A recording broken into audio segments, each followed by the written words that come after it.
Big O, we told you we ain't playing no games, man. It's just truly probably Pablo, Culture, Lord Productions. Good morning, South Florida. This is the Big O Show. You're tuned into the Big O Show. This is the Big O Show. This is the Big O Show. Judge, you tuned in to the hottest sports radio show with Orlando, a.k.a. the Big O. He covers all the South Florida teams, from the Dolphins to the Heat, well, you know what I mean. Monday to Friday, Spotty Pablo in the Big O Show. Oh, on the radio, the top's where we gonna go. Andy, that's the way we roll. Locked on the morning show, Big O. No one has a similar show. Talk sports, talk plays, talk live and direct. Because nobody do it better than Big O in the set. From sunrise, Mr. Live, it's the best of the best. He's got the fans, got the heat, he's the best of the best. Big O, the only talking sports with a style. Break it a morning, it's Big O-N. Thank you for tuning in, keeping you glued in. Stay tuned, because right here's where the rumors in. Same place, because right here some of them begin. Simply call and just state your opinion. Real talk, sports talks, the Big O Show. Yeah, you love it, yeah, you like it, call him and let him know. Culture, Probably Pablo, now introducing the man of the hour, Big O, a.k.a. Orlando Gary. It's sickening to just know that they have to worry about their kids coming home at night. I have 2 young kids that, because of the color of their skin, I never have to worry about if they get pulled over by a police officer, if they're going to make it out of that interaction alive. And that's a sick fact of the world that we're living in. So we stand up here together, united, demanding change, that there's equality and justice for all those situations. This is the Big O Show. That is Ryan Tannehill. Good morning. Yeah, we are ready to rock. We are ready to roll. Just based on that, you're in a better mood than yesterday, bro. Yes, awesome. yes. Today will be fun. Today we'll get to talk all kinds of sports. You're way down today, bro. I want to kind of, as much as I got to try to eliminate the damn politics and the whole thing, but when they cross over, they cross over. We're not going to avoid it, but, man, I hate it. I got to tell you, it's just it's no fun because it tears people apart. But there is Ryan Tannehill and the Titans. I saw that yesterday. I don't want him as my quarterback, but, man, you got to commend Ryan Tannehill. Fantastic job along with the Titans and sending their message. And I think it's interesting because sometimes we require something of a player, and sometimes they need a little shell shock to kind of get them there. And I think that's Ryan Tannehill. And Ryan wasn't enough of a leader here, wasn't a guy that led by, the voice. And I think you get that with respect and success. And they had success last year. I don't necessarily believe it was all him or anything. I think he's just a factor in it, but not a major factor. It was the line, the defense, and the running game, but he did his job. And because they had success, he can have a bigger voice in the locker room. And so sometimes the change of scenery is good for anybody. I mean, you could be in a toxic workplace and you get out and you feel, hell, when the only job that I've been fired from was QAM, okay? And when Len, fired me, I was happier than anything in the world. I was smiling. How many people actually smile walking out a building after you get fired? Been there. And so I smiled because I knew I had much better options ahead. I got out of a toxic situation, and it's only gotten worse, right? I mean, they got one live show left on QAM. I mean, the station's garbage. You know what I mean? Outside of Joe, there's nothing else on the station. And so you see what's going on with local radio. And I didn't want to be a part of it. And very few of us actually get to, you got to change. And for Ryan, he had to change. And the move to Tennessee helps him. I still don't think he's a franchise quarterback. I don't think he ever will be. but it was a good change for him. And watching him yesterday with his teammates, I felt good for him. He's a phenomenal young man. That could never be argued about Ryan Tannehill. But nice job yesterday by him and the Titans and so many other people that have handled this situation the right way and with class, unlike Brian Urlacher. But anyway, lots of things to talk about on the program today. Lots of people to talk about on the program. And it's Friday, so that means we're coming to you live, of course, from Craig Zinn's Acura of Pembroke Pines, where we've been broadcasting now for 10 years now. MDX right now, $319, folks. So if you're looking for a great deal, come on out here and take advantage. Make sure you tell them that I sent you, of course. If you're buying or leasing a vehicle out here at Craig Zinn, Acura of Pembroke Pines, make sure you tell them that you heard it from us. But listen, we're towards the end of the month now. So, towards the end of the month, they are trying to make as many deals as possible, and you can get as low as 0.9% financing. The ILX is $199, folks. They are the number one volume sales dealership when it comes to Acuras in the Southeast United States now, 10 years in a row. TLX $239. I mean, some great deals. Come on down here. Tell them that Big O sent you, and they will definitely take care of you. So we'll be out here for a couple of hours having some fun. We got a bunch of guests today. Since we didn't have a lot of sports go on, well, we didn't have any sports pretty much go on yesterday, and very few are going to go on today too, because the NBA games are probably going to start tomorrow now, is what the word is. We will get some baseball games, I guess, today. That's the good thing. But again, that doesn't drive. I was gonna say there was a game yesterday. They did play. I think it was the Brewers in Cincinnati. Do they not count in your world, brother? I mean, baseball doesn't drive anything, dude. I mean, it's outside of my boy Andy Slater, who spends his life talking baseball. Nobody cares about baseball. Don't forget about Mr. Mish. Yes, no, but he works a baseball show. He's a baseball insider. He's a Marlins reporter. He doesn't have a choice, Yeah, that's his thing. That's different. If you do a general talk show and you do a lot of baseball talk, you're killing yourself and you're killing your show. You know what I mean? But it's all right, because when you buy the airtime, it doesn't matter what you do with it. So it's all good in the hood. Anyway, so a lot of things to talk about. Inter Miami will be in action on Sunday at 8:38. They push back the start from 8:30 to 8:38. So we will have the call for you. Chris Perkins is going to join us at the bottom of the hour in about 10 minutes. We'll talk to the SI Canes writer, which is cool. Looking forward to that. Perk, of course, he's been a staple of South Florida sports for a long time and covering all the beats. And so he's back on the UM beat now for Sports Illustrated. So we'll ask him about covering the Canes now. He's been covering them for the last couple of weeks now for SI. We'll see what he's been able to unearth in these difficult situations.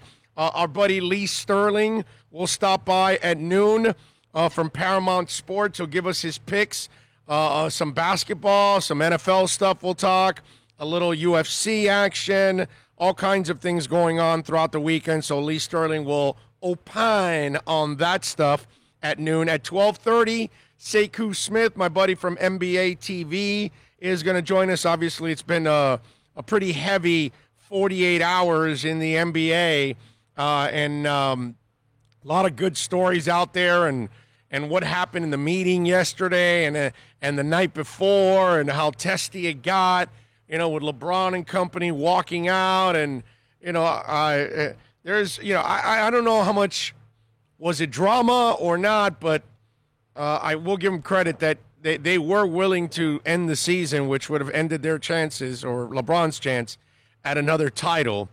So we'll talk to Sekou Smith about all of this and what's the next step, too, for players.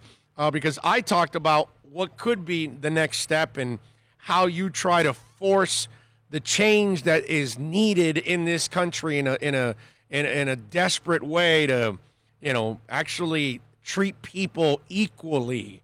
You know what I'm saying? At 1 o'clock, Andy Behrens is going to join us from Yahoo Fantasy. Those of you that are getting ready for your fantasy drafts in the next week to 2 weeks here before the season starts, you will get a little insight. We'll ask Andy all kinds of questions. If you have any Canes questions, send them in. You got NBA questions for Sekou, send them in. You can send them in on the email, orlando@bigoradioshow.com. You can send them in on the YouTube chat board, on Twitter @BigOShow, on the Super Chat, however you want to do it. And if you got fantasy questions, you got a draft coming up, send in those questions, and we'll line them up for Andy Behrens. And Michelle Kaufman will join us at 1:30 to talk all things Inter. Also interesting week for the MLS. So a lot of things to talk about on the program here, folks. So there you go. And a loaded program today with all kinds of guests that we can talk about. What else do we have going on? 786-322-1105 is the text line if you want to get in on the program. Many ways to reach out to us on the show. 786-322-1105. A little roll call action. Let me see what we got. Matthew Walker was number 1 today. Gus 1388, he put number 2. That's funny. Robert Triana is in. John Santos saying happy Friday. Antonio Matos. Pat in Asheville. I just did a number 1. Does that count? Yeah, it counts. Of course it counts. As long as you don't get any on your shoe. It is relief, I'll tell you that, boy. There's every time you do that, you're like, damn, it's a good feeling. Crazy ass night in America. Tannehill, well said, but people don't get it. Yes, well, some don't. Some don't. Some of us do. Bones Z, what's up, Big O? GM. Estafin is in. Alexa V, the president, is in the house. The season of pumpkin spice and snoozing Facebook friends for 30 days has begun. That's what Pat in Asheville says.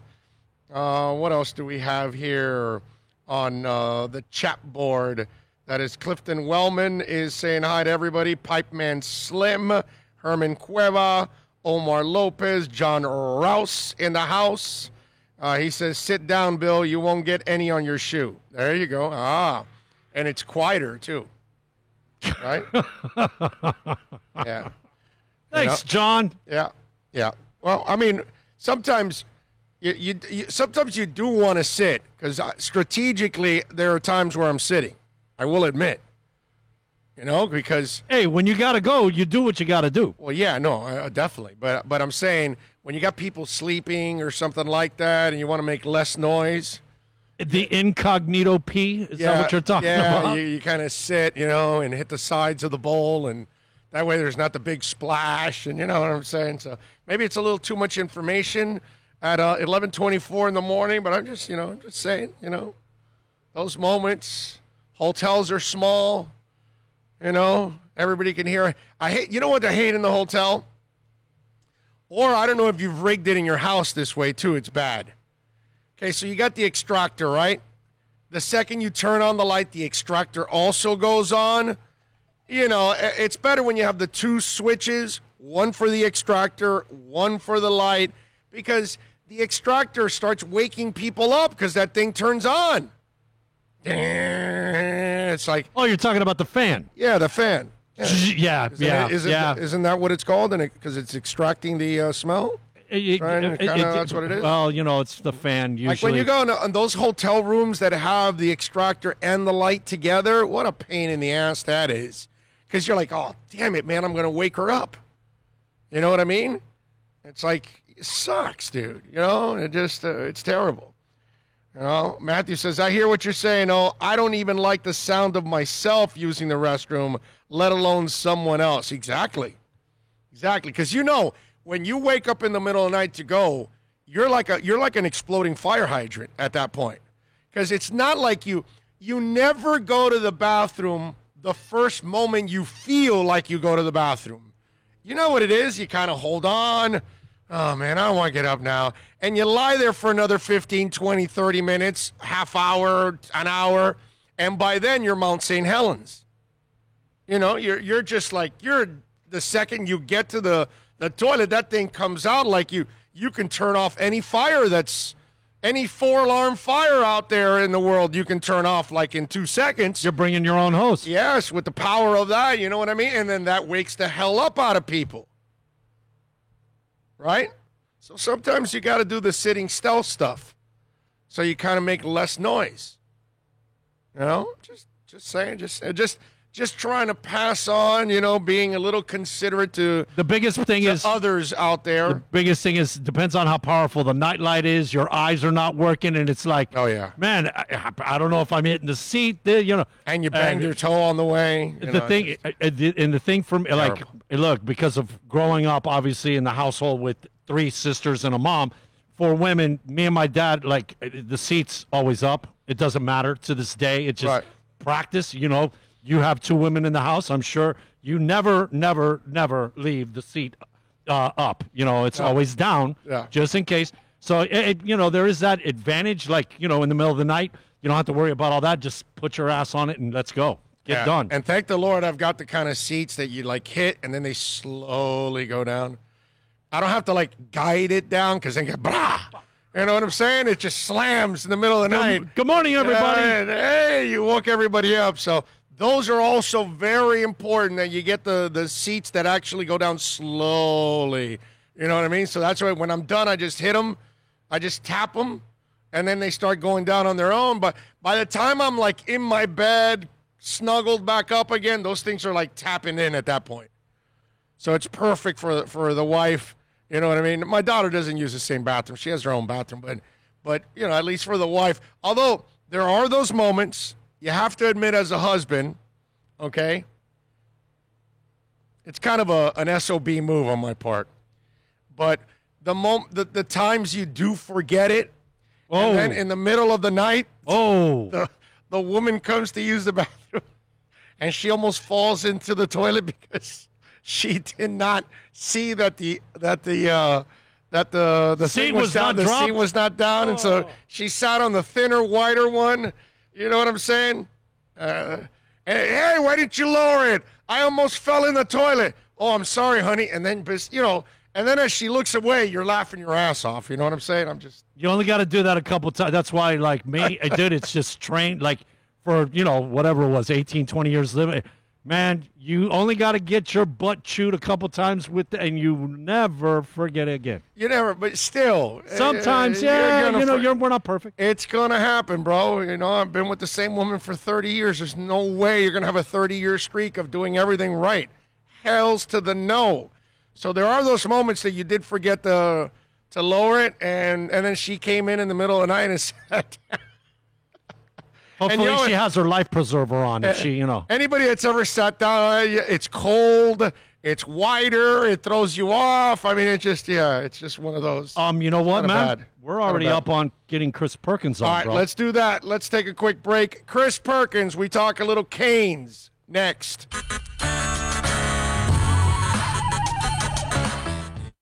It's a buyer's market at Toyota of Hollywood. Over 1,500 Toyotas on the ground, and truckloads just keep on coming. Now pay up to 50% less. 2020 Camry, not $29,000, $17,775. 2020 Corolla, not $22,000, $13,775. Buy a new 2020 Toyota with 0 down and 0% financing, or we'll make your payments till 2021 at Toyota of Hollywood, the #1 volume Toyota dealer on 441 between Hollywood Boulevard and Sheridan Street. Are you tired of watching the same old travel videos on the internet? Well, then check out MikeNoGoZones.com, a travel documentary that's breaking barriers. I go to the places that the media tells you to fear, where no one else dares to go. Baltimore, Opelika, South Side of Chicago, and more. Go to MikeNoGoZones.com. America's safest and best-selling compact luxury SUV is at Acura of Pembroke Pines, and this is how we do it. RDX, $339 a month at Acura of Pembroke Pines, the #1 volume Acura dealer.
back. And we're going to start off this half hour with Chris Perkins, of course, from Sports Illustrated. He's covering the Canes now on a daily basis. And, of course, the handle on Twitter has not changed. It's Chris Perk. Make sure you follow him there and catch his exceptional work. Perk, how you doing, my friend? Hey, Big O, I'm doing good, man. I'm hoping that we're able to see a September 10th opener between UM and UAB. However you feel about them playing or Perk, hold on a second. Your phone sounds really bad. Let's do this, man. Let's reconnect and see if we get a better connection here, because I don't want to do it like this because it sounds really, really bad. Let's get Perk back. We'll try this one more time. Yeah, hang up and call him all over again, and let's see if we can do this all over, because I don't want the interview to sound terrible like that. Let's see. Radically says, I think 6 other teams should vote to see if the Lakers and Clippers should be allowed back into the playoffs. The Bucks forfeited their game and the next 2 of the day, so Orlando wins the series. Yeah, well, that's all well and good. That sounds great, but none of that makes any sense whatsoever, my brother. This is a societal issue that the league is tackling. They're not going to play those kind of games with the playoffs. Okay, you might want to turn off your mic when you're doing all that stuff, bro. Let's go. We're going to get Perk on now, and we'll get to get him on and talk a little Canes. Perk, how you doing there? You doing better? Big O, how am I sounding? Am I sounding better? Oh, yes. Now it's perfect, bro. That is fantastic. So I was saying, look, I hope we see a September 10th opener between UM and UAB at Hard Rock. No matter how you feel about UM and the ACC playing, or them allowing a maximum of 13,000, I just want to see some football, Big O. That's it. Let's set that's my bottom line. Now, let me ask you, Perk, because they've done a lot of testing and they've been able to keep them, pretty much away from COVID. Now the students get back to campus. Are they going to be on campus at UM? And if they are, then what's the protocol then for these guys? Because that's what I fear for the ACC, the Big 12, and the SEC, why I don't think a college football season will happen, because once kids get back to campus and the parties start, it's hard to control 100 kids. What is it, 109 or whatever, 106 kids? 106. Yeah, 106 kids. It's hard to control 106 kids and 106 kids' sexual drive at that age. I agree. Let me start at the top, Big O.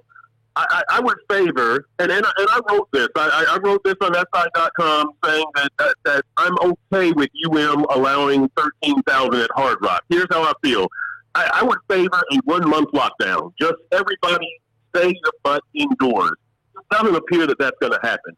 So we need to learn how to live with this virus. And I would say, not trying to be a fearmonger or anything, we're probably going to be masked up and social distancing for the next year, right? Because even if there's a virus, a vaccine announced today, you would want them to test it for 12 months at the very minimum, right? So let's just say that that's the situation. We do need to learn how to live with it.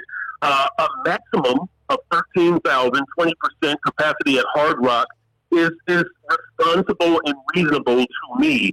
Now, if the numbers go up, then that 13,000 goes down to 7,000 or 5,000 or 0. So I like that they are, to me, they're responsibly and reasonably trying to give us a way to live with the virus. We know they want money. We know they want to recover as much money as possible. We know that, but you just kind of set that aside. Now, as much, and I'm glad that the ACC, the SEC, and the Big 12 are trying to play.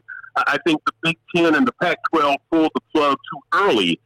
Having said that, I'm with you. I don't think they're going to be able to finish a season because, yes, 105 players, 106, plus the social aspect of it, you're asking them to stay separated for 5-6 months. That really, from June to December, that's not going to happen. They are going to go to parties. They are going to have sex, and I think that there will be outbreaks, but I do like that they are trying to do it, so that gets back to my theme. I hope we have a game September 10th. I'm with you. Listen, I hope we have an entire season. You know, I've given the pros a chance because those are grown ass men that've got like mortgages and 8 girlfriends and a wife and 14 kids, and they're like the rest of us, dude. They got stuff to pay at the end of the month. But kids, oh man, I think of myself at 19, 20, and I'm a football player at the University of Miami. I'm having a lot of sex. That's all I'm saying. I'm just saying. I'm just calling it like it is. It's gonna be really, really tough to kind of control the college environment. The NFL, I kind of give them a little bit of a shot. Do you agree? Yeah, no, I do agree. I have my doubts about the NFL, but I agree. These dudes have bills to pay, massive bills to pay. They've got a lot riding on it, financially, professionally, personally, et cetera, et cetera. The college deal, I did ask Manny Diaz what he thought about putting the team in a bubble, and he said, "You mean put them in a hotel and blah?" And I said, "Yeah." And he goes, "No, you just can't do it." Which I agree, but I figured I would ask. Put them over at Shula's out there in Miami Lakes, and they could just attend school virtually, and you bus them out there to Green Tree, and they practice. But and every school can't afford to do that. But I had to ask, and then I asked him if he could put pen to paper on something like that. And I don't know if he answered that, but he said it's just impractical. But yeah, I have my doubts. College, I have my doubts, especially Big O, when you have guys who are second or third team and they're not playing, they're kind of losing interest, or if the team starts out 0-4, you kind of lose interest, you let your guard down. Right. I have my doubts. I hope that they can do it, but I have serious doubts that these conferences are going to finish completely. So, Park, you and I are veterans in this. We've been at this game for a long, long time. This is a year like we've never experienced, not just for our lives, but I'm just talking about in our silly world of covering sports, my brother. I mean, you never saw anything crazy like this happening, huh? No, and correct me if I'm wrong, Big O. We've had things happen, whether it's 9/11 or the LA riots, right? That have stopped games, earthquakes, natural disasters. But really, yeah, strikes, work stoppages, strikes and lockouts. But yeah, no, this is just nothing. This wasn't even on the radar.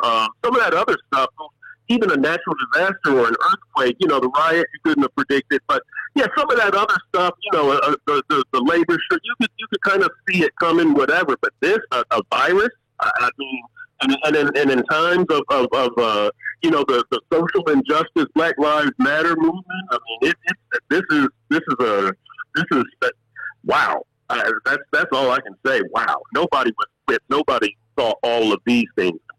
How much harder has it made your job? Because obviously your job is to provide insight and getting access, but this COVID has, really, shortened that access a lot for everybody in every beat. Yeah, Big O, I'll be honest. I'm at a disadvantage on the UM beat because I haven't seen a lot of the guys that I'm writing about. If I was still covering the Dolphins, it's okay. I've seen most of those guys, even the free agents, Matt Breida and those guys you've seen. You haven't seen them up close, but you've seen them. I haven't. Zion Nelson at UM, the offensive lineman, I couldn't tell you a whole lot about him. I could tell you, a lot about some of the Brevin Jordan and De'Aaron King. I saw him with UH a couple of years ago. Will Mallory. Mike Harley, some of even John Campbell there at left tackle. I saw him a little bit last year, but a lot of the backups, I can't tell you a whole lot. So I'm at a disadvantage from that standpoint. That's where COVID kind of robs me because I'm not out there every day and I don't get to see these kids and observe things about the kids that you didn't notice so much on TV last year. So that's how it's affected me. But, really, and I'll tell you this, all reporters, Big O, your ability to report what you saw in a game is really it's going to be tough. And I might have used this example with you before, but you know how this is. You're at a game in the press box, and let's say you notice Bobby McCain and Aaron Gottschall arguing on the sideline. TV cameras don't catch it. Maybe no other reporter saw it, and you want to ask somebody about it after the game. You can't now. You just got the Zoom. So either you report the what you saw just kind of as and it could have been nothing. They could have just been, but it's that kind of thing. To report that on the down low, to investigate that on the down low, you lose that ability. Yeah, no, I can't imagine now in covering a beat and how much more difficult. And then on the flip side, these coaches only have a few practices now before the season starts.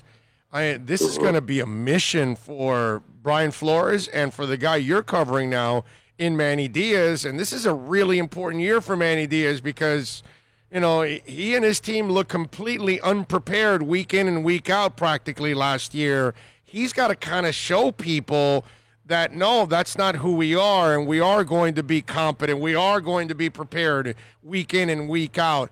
And Manny has to overcome all of that, even though they've had a phenomenal offseason because, man, I talk about addressing every single problem you had. They did that. They did. And let me ask you this, Big O. I'll throw this at you because this is something that I am looking into and asking UM's coaches about. And I'm, giving away a story here, but it's not a huge thing. Do you think that UM's offense is at a bigger advantage than normal this year because there was no spring game, so UAB really doesn't have any idea how their team looks in the Rhett Lashlee offense. There's no film, they don't know, there's no tweets from reporters, there's no video from fans about personnel groupings. I don't know. I don't know if they have a bigger advantage than they usually would. But I am going to ask them, what do you think that they are at a bigger advantage against UAB in this opener than they would have been if conditions were normal because of that? I don't think anybody has an advantage right now. The only advantage that should have over UAB is that their talent is superior. But I don't believe they have any kind of an advantage over anybody there because of the situation that they're in, because they don't have a lot of preparation time. Yeah, UM's offensive line remains a question mark. Running back, we'll see Cameron Harris, and we'll see, what the two youngsters, Donald Chaney Jr. and Jalen Knighton can add there. Tight ends are good. You don't have a number one receiver, and that kind of concerns me. They've got some decent guys. We'll see what can develop. Maybe Jeremiah Payton, the freshman, blossoms into something special. But I don't think that they're at any sort of greater advantage either. I really don't. Yeah, you do have the Eric King and the Rhett Lashlee offense, but if they did have an advantage, it would only be a one-game advantage. It wouldn't be because once you put that stuff on film against UAB, then it's out there for everybody to see. But I don't think that they will be. But that's for me. I haven't seen this offense. I didn't see them in the spring. None of us have seen. It's not just me. None of us have seen the offense with Eric King and Rhett Lashlee. So I'll be interested to see how that looks.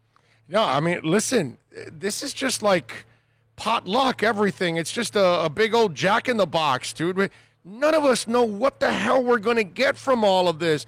You're not going to get clean football in either side, pro or college, because these guys have not had a whole offseason. You got a whole bunch of new guys. It's a new quarterback. You got some new changes on the O-line. I mean, there's changes everywhere on this team. And so you don't have a lot of time to get prepared.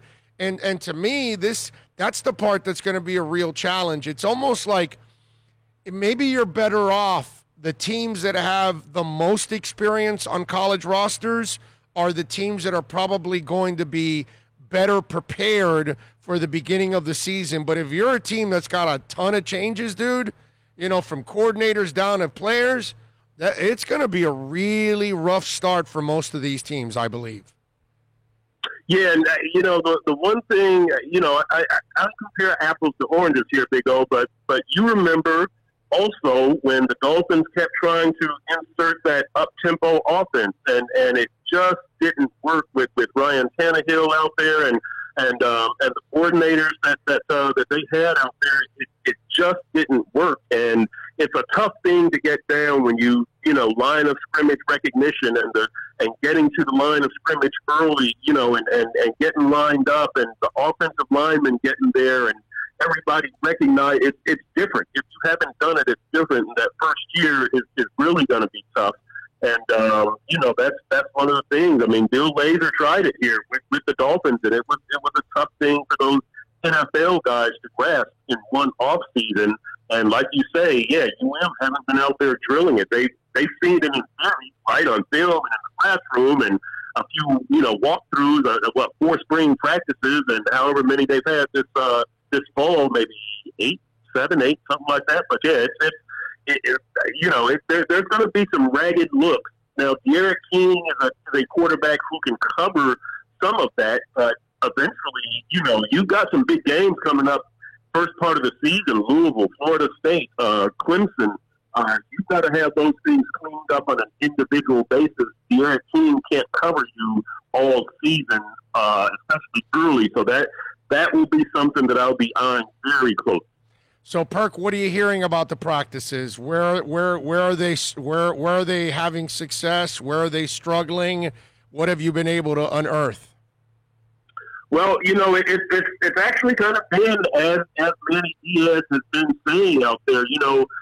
Take for instance in the first scrimmage, the quarterbacks played pretty well. Second scrimmage, the quarterback struggled a little bit, and part of the difference is in the second scrimmage, you had a few more of the defensive players that were out there and available in Quincy Roche and at defensive end, the transfer from Temple, who, this is a kid who's probably going to be a second-day draft pick, right? Second or third round. It would have been great to have him out there with Gregory Rousseau, but now you've got Jalen Phillips out there, a former number 1 recruit in the nation. We'll see what he can do. The transfer from UCLA. We'll see what the Phillips Roche set of bookends looks like.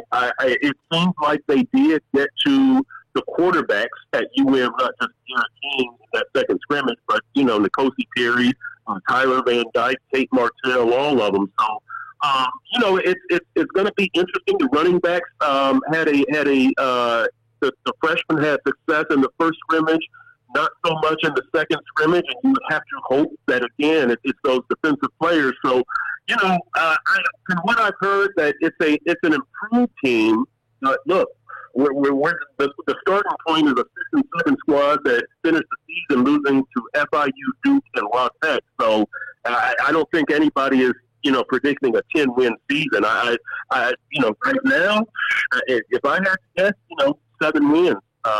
Because there is a lot of new stuff, and this isn't an overly talented UM team. So that's what I'm thinking right now before even laying eyes on them, just going off of what I knew from last year and what I've heard so far from this year, which hasn't been a whole lot of great detail, what I've heard. Well, when I hear D'Eriq King talk, I like what I see from the kid, the maturity and all that. What are you hearing on the field? How has he connected with teammates? How comfortable does he look in the offense? What are you hearing about D'Eriq? Great stuff. I had a video on SI.com about with Mike Rump, the UM cornerbacks coach, talking about how D'Eriq kind of breaks down a defense and what he does to their defense, and how he can look at D'Eriq King and tell, this kid is a seasoned veteran, from his pre-snap reads to how he talks to players after plays. He said, when after a play, you always see D'Eriq talking to somebody. He told us this anecdote about how the DBs were going through some stuff as a unit one day on the practice field.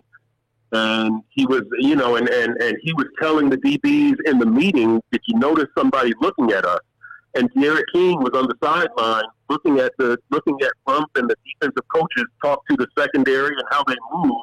And it turned out D'Eriq had had problems with that particular defensive alignment in previous years, so he was learning. And then Rump said, while D'Eriq is standing out there, one more guy would walk up, and he would be watching. And then another guy would walk up, and then there's a group of offensive players. And so that's kind of what D'Eriq King is doing. You know, we saw the on the field, right, in 2018, 36 touchdowns, 6 interceptions. This is a glimpse at the off the field. So that's what De'Aaron King is doing for them. All right, Chris Perkins, of course, from Sports Illustrated, joining us, talking a little Canes.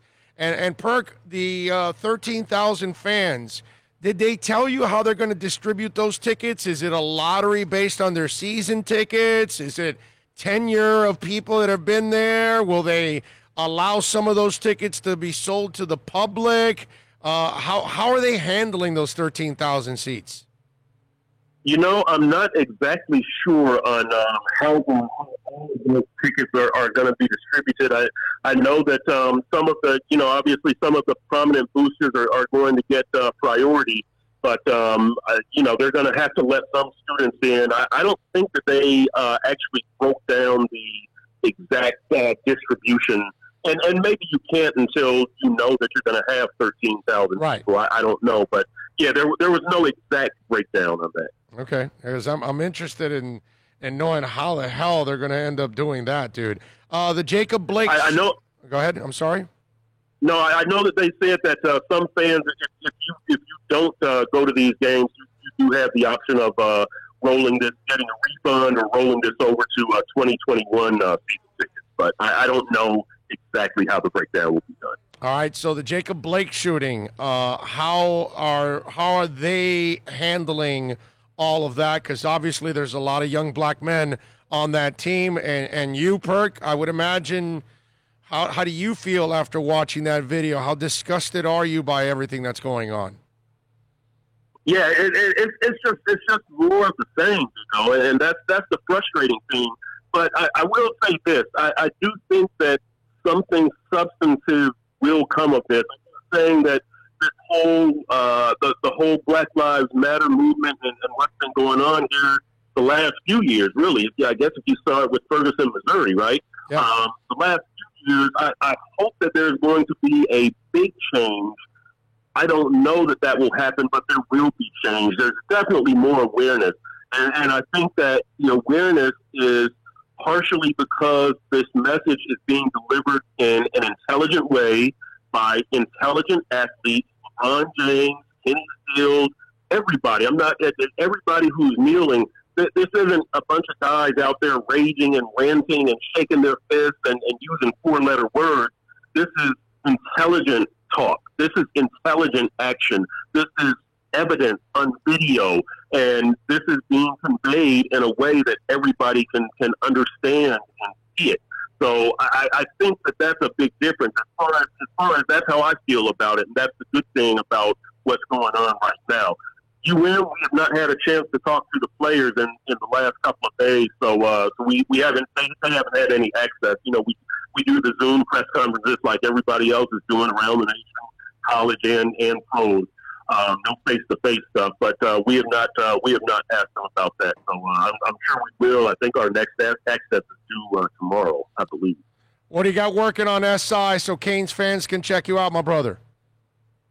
Yeah, so I'm doing a couple of things. I'm doing one on if pregame preparation and if opening game preparation in COVID times is any different than it is in any other years.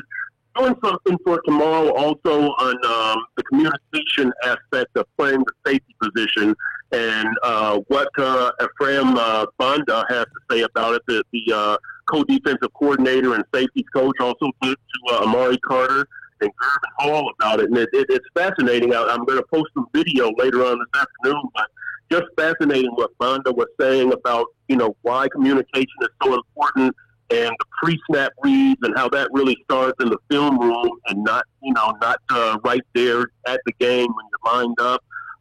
It's fascinating stuff. Amari Carter talking about how they make their reads and the progression that they go through. So kind of inside football stuff, but fascinating to hear it from a college student especially.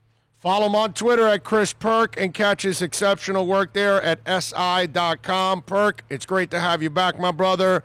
Have some fun, cover some football, and let's hope we get the pigskin all year long, man. You be good out there. Let's hope so, man. You and Bill and your family stay safe. I'll talk to you later, Big O. Thank you, my friend. Same to you, Chris. There you go. Chris Perkins, baby, from Sports Illustrated. All right, let's take a break. When we come back, we're going to talk to Lee Sterling. We'll get his picks. In the NBA, NFL, UFC, and you never know what else we could talk with Lee about. We'll do that next when we start off hour number 2 right here on The Big O Show.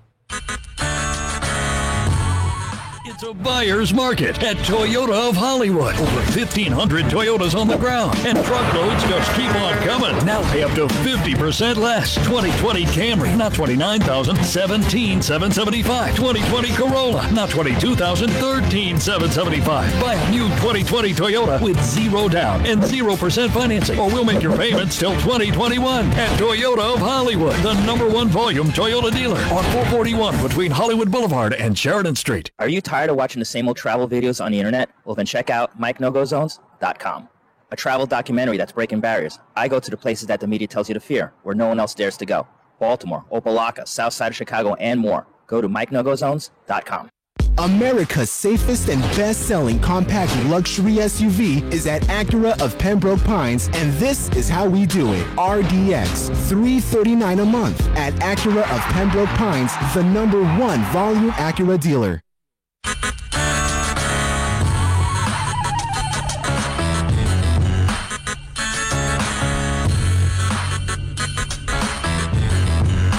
This is the Big O Show.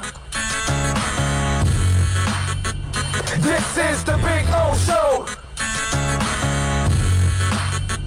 This is the Big O Show.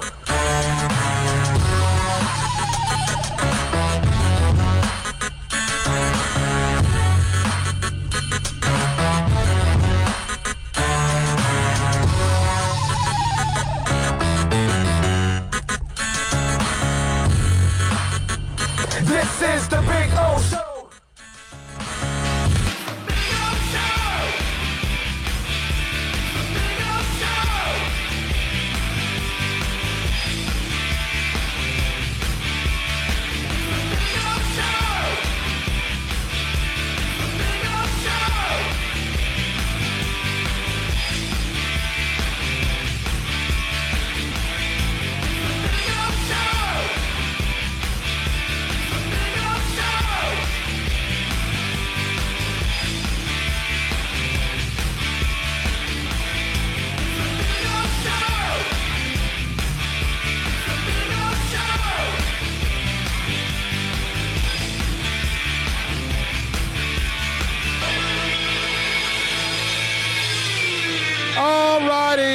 Let's delve into a little sports investments. We always like doing a little sports investment because when you're watching sports, you want to be invested emotionally and sometimes fiscally a little bit. Some juice. Yeah, so Paramount Sports is the website. Go to ParamountSports.com.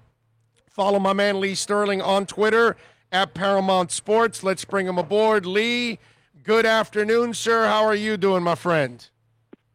Doing better now that basketball's back. I mean, who knows? I mean, we could have ended up with no basketball, no football. So every day I just hold my breath and cross my fingers. Yeah, well, how about maybe we start acting like we're supposed to in this country, and maybe we could stop COVID, and then we maybe could stop racism, and maybe if we all would behave, maybe things would be a lot better. You know what I'm saying?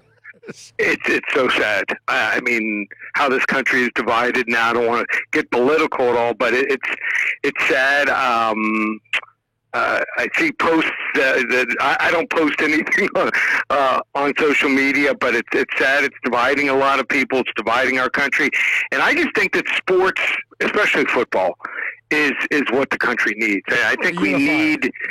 Yeah, we need it for our mental health. I mean, I play basketball every Sunday morning, and I haven't been able to play for 6 months. Hopefully, we're going to start back up this weekend, and I miss it, and I don't know what people are going to do if for some reason we had the numbers spiked up again and we didn't have football. So it looks good, but we definitely do need it. Yeah. No. Hey, listen, dude. For me personally, like yesterday, when with everything that happened the night before. And then I had to go do the show yesterday, and I'm never the kind of person that's down when I do my show. I always do it with a lot of energy. I just was not looking forward to yesterday's show because I had just gone through 4 months of it. And it was like, you know, dude, I want to get back to, this is the reason why I chose to get in the sports field, because I want to get away from all this shit. You know what I'm saying? Right. Oh, I'm one of these guys. I'm out, you know, running, lifting weights and everything. And I got to be honest with you, there's probably been 7 to 10 times over the last 5 months where I just thought about working out. I'm like, no, I'm just going to sit in the man cave and watch a movie. Right. Yeah, no, I'm telling you, YouTube and music and concerts has saved my ass and kept me sane in all of this. I mean, last night I was freaking out. I found a video with Tom Jones and Crosby, Stills and Nash, and I was like, oh my God, and the video was out of this world, and it's from like 1970, and I'm like, oh my God, look at this collaboration, and you know, something I don't think we've ever spoken about, and we've talked about our love for music, but here's something that maybe you don't know, that Tom Jones, one of his guitar players, is one of his bass players during his many years, was a Miami resident, a guy named Charlie Palullo. Really? Don't know if you know the name. No, I don't. Yeah, and a good friend of my father's, and used to sit sometimes. He used to jam out with all his friends. Unfortunately, he passed away about 8-9 years ago. But yeah, former Tom Jones bass player. Wow. He probably just hung around for the leftovers. Oh, no. He had so many wives and girlfriends and children. You needed a scorecard. There was more going on in his life, even in his 60s and 70s, than the Dolphins roster last year. I mean, seriously, dude.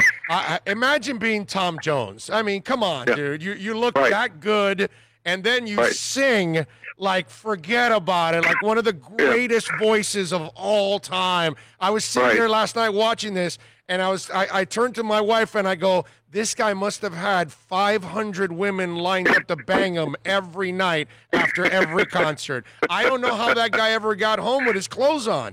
It's impossible. Oh my God. I mean, you know, it just for the youngins, they have no idea what we're talking about. But you know, it is what it is, my brother. But let's hope we could get back to normal again. The football season, man. How are you handicapping all of this crap, my man? How at least basketball, it's in the bubble. It's got to be a little easier to handle hockey and basketball because there's continuity and you can expect. But in football, are you going to make your decisions like right before kickoff to make sure you know who's available and who's out with COVID or whatever? It's gotten so much harder. Now, one positive is there's less college games. So, you know, my time, because I do it myself, I have a system. I do it based on math, based on my background in finance, also playing college quarterback. So I use math and also how I look at one team's strength on offense while attacking others' defense. So I use those principles. But, yeah, I might have a team that I might like, and then 3 hours beforehand we find out that they're holding out 10 players, and I've got to scratch the game. So there's going to be those moments, or even at game time. I mean, they might be able, some of these teams, you know, let's say like an FIU, they might be able to hold it in and no one finds out. I mean, there was a couple times, even a few years ago, never forget, I found out that the quarterback, Magoo, the quarterback for FIU, and the best wide receiver or tight end, Jonnu Smith, weren't going to play, and they weren't listed on any, you know, injury report. We could have literally 8 to 10 starters on a team not available, and you have no idea. So that makes it tougher. But the only other thing that might help me is, you know, less teams in college football. So maybe, you know, gives me a little bit more time. One other thing that hurt me was no spring college football games. And you're going to see less guys come out of nowhere in college football and in the NFL. The first week is going to be crazy in the NFL. How do you bet? I mean, people, if they bet 8 to 10 games, and the average person actually will bet that many overs and unders and sides in a normal weekend, how do you bet that many when these teams haven't even played a preseason game? No, I'm with you. It's going to be really impossible to kind of gauge all of this. And I had Chris Perkins on earlier, and I told him, and I'll tell you, and as a handicapper, I'm wondering if you're looking at it this way. the team with the more experienced players, that's got to be the team that you're looking at saying they've got an advantage. If a team has got a lot of turnover, a lot of young guys, or like UM, a new offensive coordinator, new quarterback, all of that, to me, those kind of teams in this kind of an offseason are going to have a much harder transition. Is that logical or illogical? You tell me. It is logical, but you might see, this kid, King was a guy that, played for a couple years and started for a couple years. So, he processes things pretty quickly. So he might be one of the rare exceptions. And teams that schedule cupcake games like Miami, well, we don't know if it's a cupcake, but they lost FIU and Louisiana Tech last year. But if they are able to work the kinks out in that first game, then they might be okay. But, head coaches, returning coordinators, returning quarterbacks in college football and the NFL, big advantage. And then you also got to figure out crowds. I mean, used to be you went to Seattle, the NFL, play a game. That was one of the toughest places. Teams averaged 3.5, penalties. We're just talking about illegal procedure penalties a game there. You're not going to have that anymore. So you got to factor all this in. There actually is a couple over and unders I like, and kind of no one's really talking about these teams. People are talking about some other teams, but some underrated teams are the Detroit Lions. And the reason I said that is Matt Stafford didn't play much last year. He was injured, missed second half of the season, but one of the better quarterbacks, maybe not a top 5 to 8 quarterback, but he's got a couple really good receivers in Kenny Galladay and also Marvin Jones Jr. They finally have 2 real good backs in DeAndre Swift and Kerryon Johnson. And I think that also their cornerback situation, being able to put Trufant on one side and then, draft a kid, Okudah, I just think that they're going to be much, much improved. The over-under 6.5, that division's gotten far, far worse. Green Bay, anyone betting Green Bay, the total is the over's got to be crazy. The total's 9.5. They drafted a quarterback and a running back, the 2 strongest positions in the draft. They got run over by San Francisco. That's a blueprint to beat that team. Another team I like on the overs, the Dallas Cowboys. You and I could coach the Cowboys, and they'd improved 2 games from last year. Their coaching staff was horrific. Yeah, no, I'm with you there. How are you looking at the Dolphins overall? I think they'll be a better team. Now, they're not going to sneak up on anyone. I think they're going to improve as the season goes on. I like the idea they're probably not going to start to a quarterback or playing real early, maybe the midseason on, but it looks like they're going to start or play 3 rookie offensive linemen. So they're not. If they're lucky, if everything went right, I'm talking about some other teams maybe had some injuries. New England's way down. A few other teams don't pan out, like Indianapolis. Maybe could they slip in as a wild card? Maybe. But I have them pegged probably more for like 7 or 8 wins. And I truly think if Tua is the guy that we all think he could be, I think not this year, next year, they make a run in the playoffs, and the following year could be the year that it's them in Kansas City. Yeah, well, I have them winning the Super Bowl in 2023. What's wrong with you? Okay, so that's going to happen. It's Tua's 3rd year. He leads the Dolphins to the Super Bowl. Next year, he'll get his free. You know what? Lee, sometimes I wonder what people think and how far they have their heads up their asses. Like, when they say, Tua needs to start in week 1. I even heard Brian Billick say that. And I'm like, so you coached in this league? Like, you played the game. Right. 4 of your 5 linemen are brand new.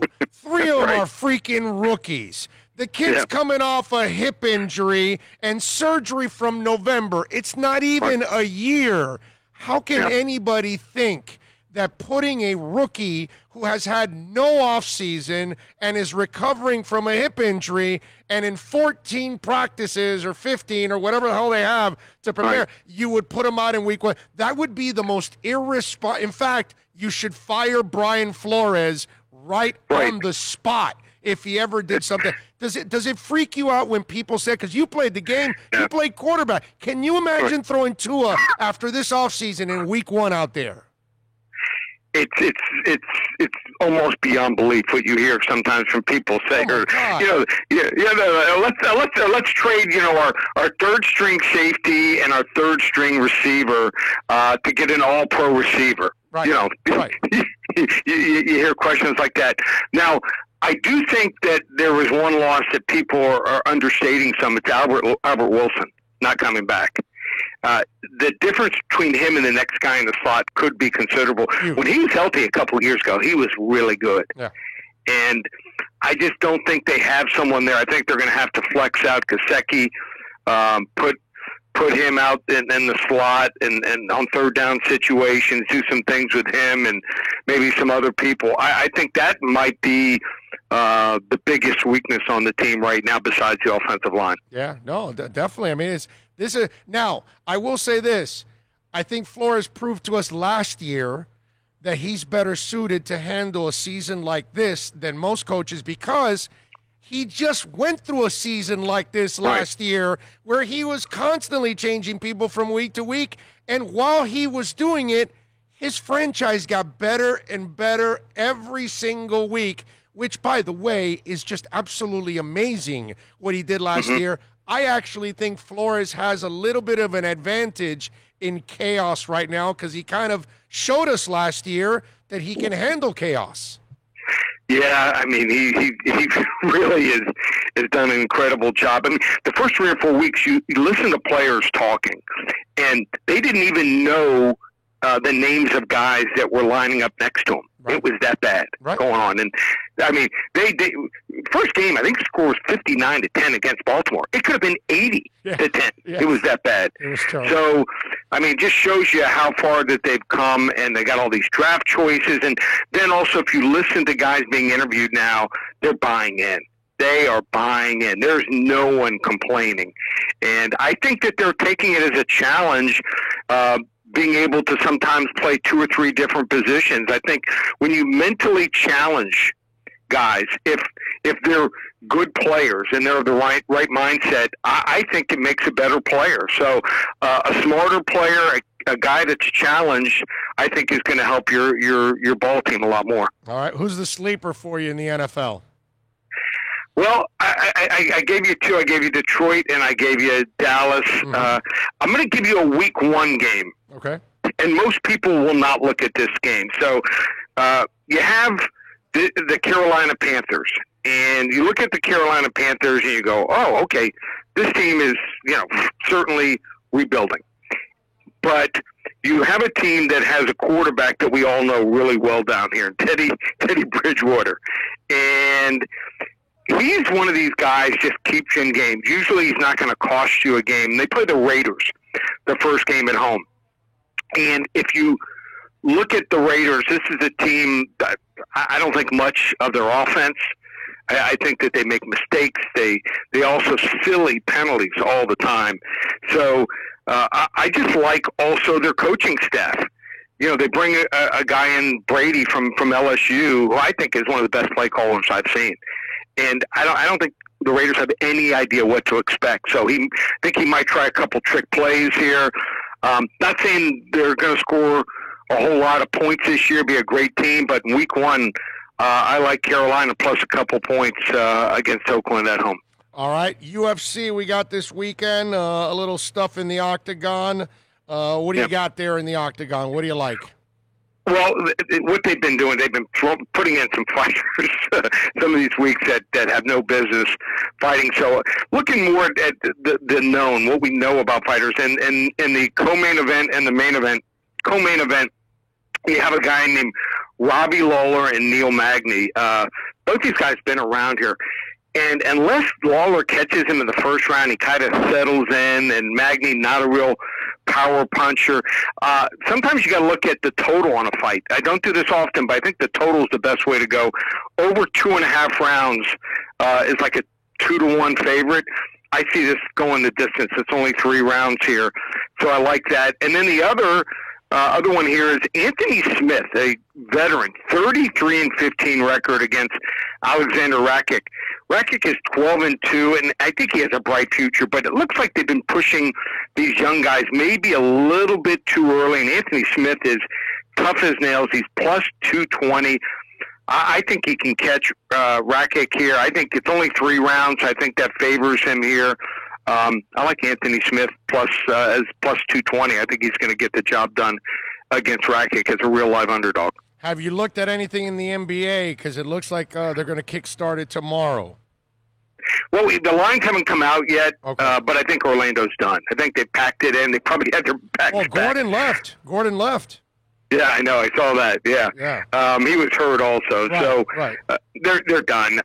It's Milwaukee and Miami in that series. Everyone knew it after it got back and tied 1-1. They just Orlando just does not have enough scoring, and they play no defense at all now because of injuries and the guy, one of their best players leaving. I think it's going to be really interesting with the Heat. The only thing is the Heat would have preferred to start the series this week and not wait until next week. They were in a groove. And sometimes when you're in a group... No, wait a minute. Jimmy Butler's back. I like this, actually. This buys him 3 extra days that instead of 4, he now ends up getting a week's rest. Well, that part is good, but sometimes playing, when you're on a roll, you got to take the good with the bad, but they're going to need all hands on deck. I think it's going to be a really interesting series. I think Bam's going to play him a lot, but then I think Milwaukee is going to try some things. And you saw Indiana do it in a couple games, in Game 1 and Game 3, early in the game. What they did was they took their wings and they were driving to the basket against Dragic, Tyler Hero, and Duncan Robinson, 3 guys that really don't have quick first steps on defense, and they were getting by him. And I think you're going to see that and might create some problems for Miami. So I think Miami's probably going to be a little over 2-1 underdog, and I think I think it's going 6 or 7 games. Yeah, well, listen, what I love about this series is that Milwaukee sucks. They're the worst team at defending the 3. Miami's one of the best teams at shooting the 3. And if they somehow can find a way to slow down the Freak and force everybody else to beat you, and if you can make Middleton to play at an all-star level every single night, I think Miami has a shot in this series. At first, I didn't think so, but watching on how weak their perimeter defense is, and like you said, Miami's in a groove right now. If you're shooting that well, you have that many three-point shooters. In this league, my brother, the math just doesn't work out. If you're exchanging 2s for 3s, and by the way, that was Indiana's problem. They led the NBA in 2s, and they scored too many 2s and not enough 3s. And in a couple games, they tried to, okay, let's change our ways and start shooting 3s, but that's not who you are. And if Milwaukee cannot stop Miami from shooting the 3, I think Miami has a shot at winning that series, actually. I agree. It's going to be a lot of fun. The key is they just got to not allow the Greek Freak to dunk the ball 8 to 10 times a game. So if I'm Miami, if he's out 18, 20 feet, I'd play off him 2-3 yards and say, there you go, take the shot. Yeah, no, I'm with you there. About baseball, any interest? Are you where's I actually stopped handicapping baseball like 18 years ago. There was not a whole lot of interest betting it. No. I watch it in the background. It's just something that like hockey, that keeps me entertained once in a while. How screwed up is that, Lee, that when we were growing up, it was number 1, and now it's not a requirement for me to do my job. I don't have to know about everything about going on in baseball because people aren't going to call me. They're not interested about it. I got to know everything about football and basketball. That's for damn sure. But when it comes to I get more interest out of the Inter Miami team than I do out of the baseball team, which is the players for the Marlins have just changed so quickly. Yeah. And then on top of that with coach, you know what? The only thing that might come out positive from this season, maybe they make a 30 for 30 about the 8 days. What went on with the Miami Marlins once those 18 players caught COVID and they were stuck in the hotel, and then they went out and won 4 straight games. So, maybe that would make a great 30 for 30 if they do have some film on it. It's actually been a good story for them because they're over 500, man. I mean, they're in the playoffs right now as we speak, so it's freaking nuts if they actually can survive and make a postseason. Yeah, I don't see it happening. Generally the cream rises to the top, and they don't have a whole lot of pop, and And it's nice to have you see in baseball. Their depth, the pitching depth isn't enough, and eventually they're going to have to. A couple of these guys are going to have to, just develop into frontline starters. You need a 1 and a 2, and some guys are getting better, but they're not there yet. And you need a guy, that can just, put in the lineup in the 3 and 4 spot that are going to bang out, 30, 40 home runs, and they just don't have those guys yet. Yeah, no, I'm with you, man. It's crazy stuff. Lee, tell folks about how they can get in contact with you at Paramount Sports. Website, ParamountSports.com. I'll be on Twitter all weekend with the basketball and the MMA. If you want to engage with me, love to go back and forth, and I throw out some pointers sometimes. I'll throw out some free fights and some free NBA selections, some in-line and live betting. So check me out at Paramount Sports on Twitter. And then if you ever want to reach me personally or get signed up, 800-400-9741. There you go. Lee, as always, you're a stud, my brother. Thank you for taking some time, and good luck this weekend, my friend. You too. Take care, Big O. You got it, baby. There you go. Lee Sterling, always great to have him on and talk a little sports, man. He's a really, really good dude and does a really good job. And it's got to be, everything is screwed up, right? I mean, the way you go to work now, the way you have to attend work, or maybe you're at home, everything's weird, right? And then now preparing for your job nowadays might be completely different than how you used to prepare for it. NFL players, NBA players, Major League Baseball players, coaches, front office executives, owners, it's all a different way of doing business. Saturday I'm at the stadium. You think the owner of Inter Miami thought that he would be sitting in his own stadium by himself with his family and masked up watching a game that didn't end up happening? I mean, everything's changed. And then handicapping these sports, it's impossible. We don't really get to see everything. And pro football practices, 14 practice? You think 14 practice is going to answer anything? Of course not. They just want to survive so they can get to the season so they can cash in. That's all they're doing. This is really hard. I mean, writers are already limited in college football coverage. Now it's even worse. It's ridiculous. This whole year, man, or, at least this, 8 months or whatever, or 6, 7 months, whatever, that we've been at this thing, it has changed our lives. We just don't know what the hell to do, man. And it's all new to us. Everything we're doing is new. Okay, I've been doing radio for 30 years. I never did radio with a mask. Now I do radio with a mask several days a week. Luckily, I'm a couple days in studio in my own house that I don't have to do the mask. But outside of that, I'm always with the mask. I'm not used to that. I'm not used to driving I have a bag of masks in my car, like a bunch of these. I got them in my bag. I got them in my car. I got a couple at home. Why? Because I don't know when I'll need a mask or whatever, and I got to have one. I got off at the gas station before I got here. As I got off, I had to stop 3 steps out of the car. Oh, mask. Went back to my passenger seat, grabbed the mask, put it on, went inside. Everything is new to us, man.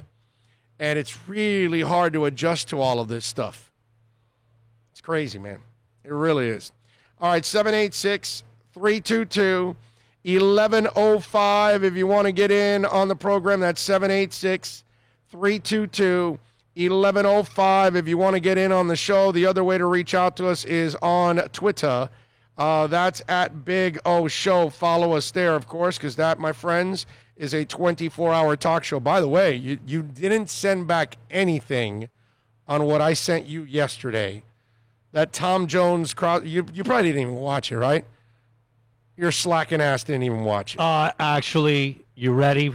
I had other priorities, like called Pink Floyd, okay? Yeah, you didn't watch it. And, well, no, I'm sorry, dude. If it's a choice, I've seen Crosby, Stills, Nash, and Young. No, you have not live. seen him with Tom Jones. I saw them live. No, you have not seen him with Tom Jones. 2 hours and 45 minutes. I was more Jamming interested with Tom. Bro. Tom Jones is like, bro, that's a badass. Let's ask people. If you have that or Pink Floyd, who are you picking? Because I went and looked at Pink Floyd. Can I tell you? They don't have any video on any of the 1988 because they have the Nassau Coliseum show. They have one from Melbourne. They have Australia. Oh, it's Berlin. audio? It's only audio, bro. And I will say this, because I went through 5 or 6 of them. It's the same concert. It's a shame that we didn't get it because you can imagine, Pink Floyd, the stage setup and everything, so, it's choreographed and whatnot. It must have been an awesome visual, but the show, the Nassau one sounds the best of all the ones that are out there, but they're all the same shows. And they've got several. Like, there was at least another 3 or 4. I'd probably say there was at least 8 or 9 1988 shows. But, yeah, rather disappointing the fact that you didn't have the visual. Okay. But it is, nonetheless, still worth giving it a listen because it sounds awesome. Okay. Well, anyway. So, yeah, I'm sorry. I had other – I'll catch up with that today, because I am definitely going to give that a shot. No doubt. Okay. All right. Well, anyway, he should have seen it because it was actually really, really cool. Because when the hell I will. It's there. I will. It's awesome. And I sent you something else too. Forgot what it was, but of course you're a slacker. So no, man, I'm not. No, You're a slacker. That would be a big, huge. You didn't watch the whole Pink Floyd thing because it was all audio. No, I went and did other shows to see if I could catch one with video and go, hey, this is the one you guys want to watch. As of right now, guys, it's only audio, and the Nassau one is the best one from Uniondale, New York. Well, anyway, I thought that thing was just absolutely amazing. We were talking about the AT&T girl, right? She's become kind of a little bit of chatter for us on the show. Lily from AT&T is facing waves of sexual harassment. Milana Weintraub, actress best known as Lily from AT&T commercials. Well, over the last week, Twitter users have posted objectifying memes of the actress, many of which have distorted her personal photos. AT&T eventually turned off the comments on the Instagram post featuring Weintraub as commentators flooded the video with crude comments about the actress's appearance. So bad. Out there anyways. And so she's got 740,000 followers on Instagram. I started following her yesterday myself. And so she's on there. So just in case if you want to check it out, but it just stuff, man. They were poor girl. So I just wanted she is out there if you want to follow her on Twitter and on Instagram. I followed her. Hey. Are you surprised though? No, I'm not surprised. Right? No, I'm not surprised. Because she's kind of like an under-the-radar hottie. Because it's an AT&T commercial, and she's dressed not sexy. At all. But if you look at her, you'll see curves, bro. And you're like, whoa, wow. Like, okay, impressive. Jesse in Minneapolis chiming in on a little super chat. Thank you.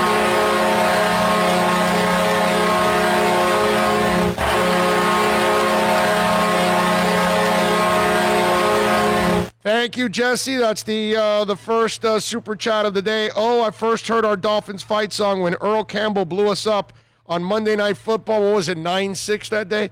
And it was often, is that song originally ours? Well, it's originally ours, and then they took it, and then they used it, and it's just one of those deals. It goes back and forth on who had it first. That's ours. That's ours. It's ours, and they stole it and all that. We kept it. They didn't. You know what I mean? You can tell it's ours. It's not like they use it as their fight song. It's our song. They dropped it officially when they went to Tennessee. Is that what happened? I don't know. I don't know what happened. I know what's going to happen now. Sekou Smith from NBA TV is next.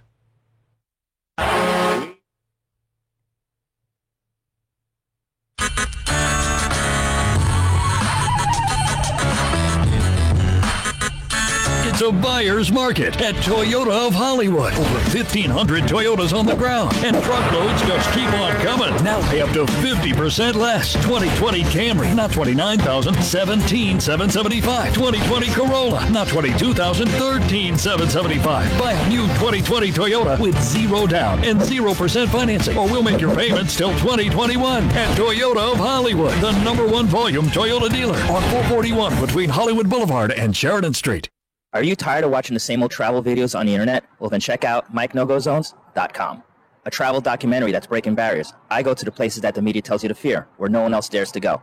Baltimore, Opelika, South Side of Chicago, and more. Go to MikeNoGoZones.com.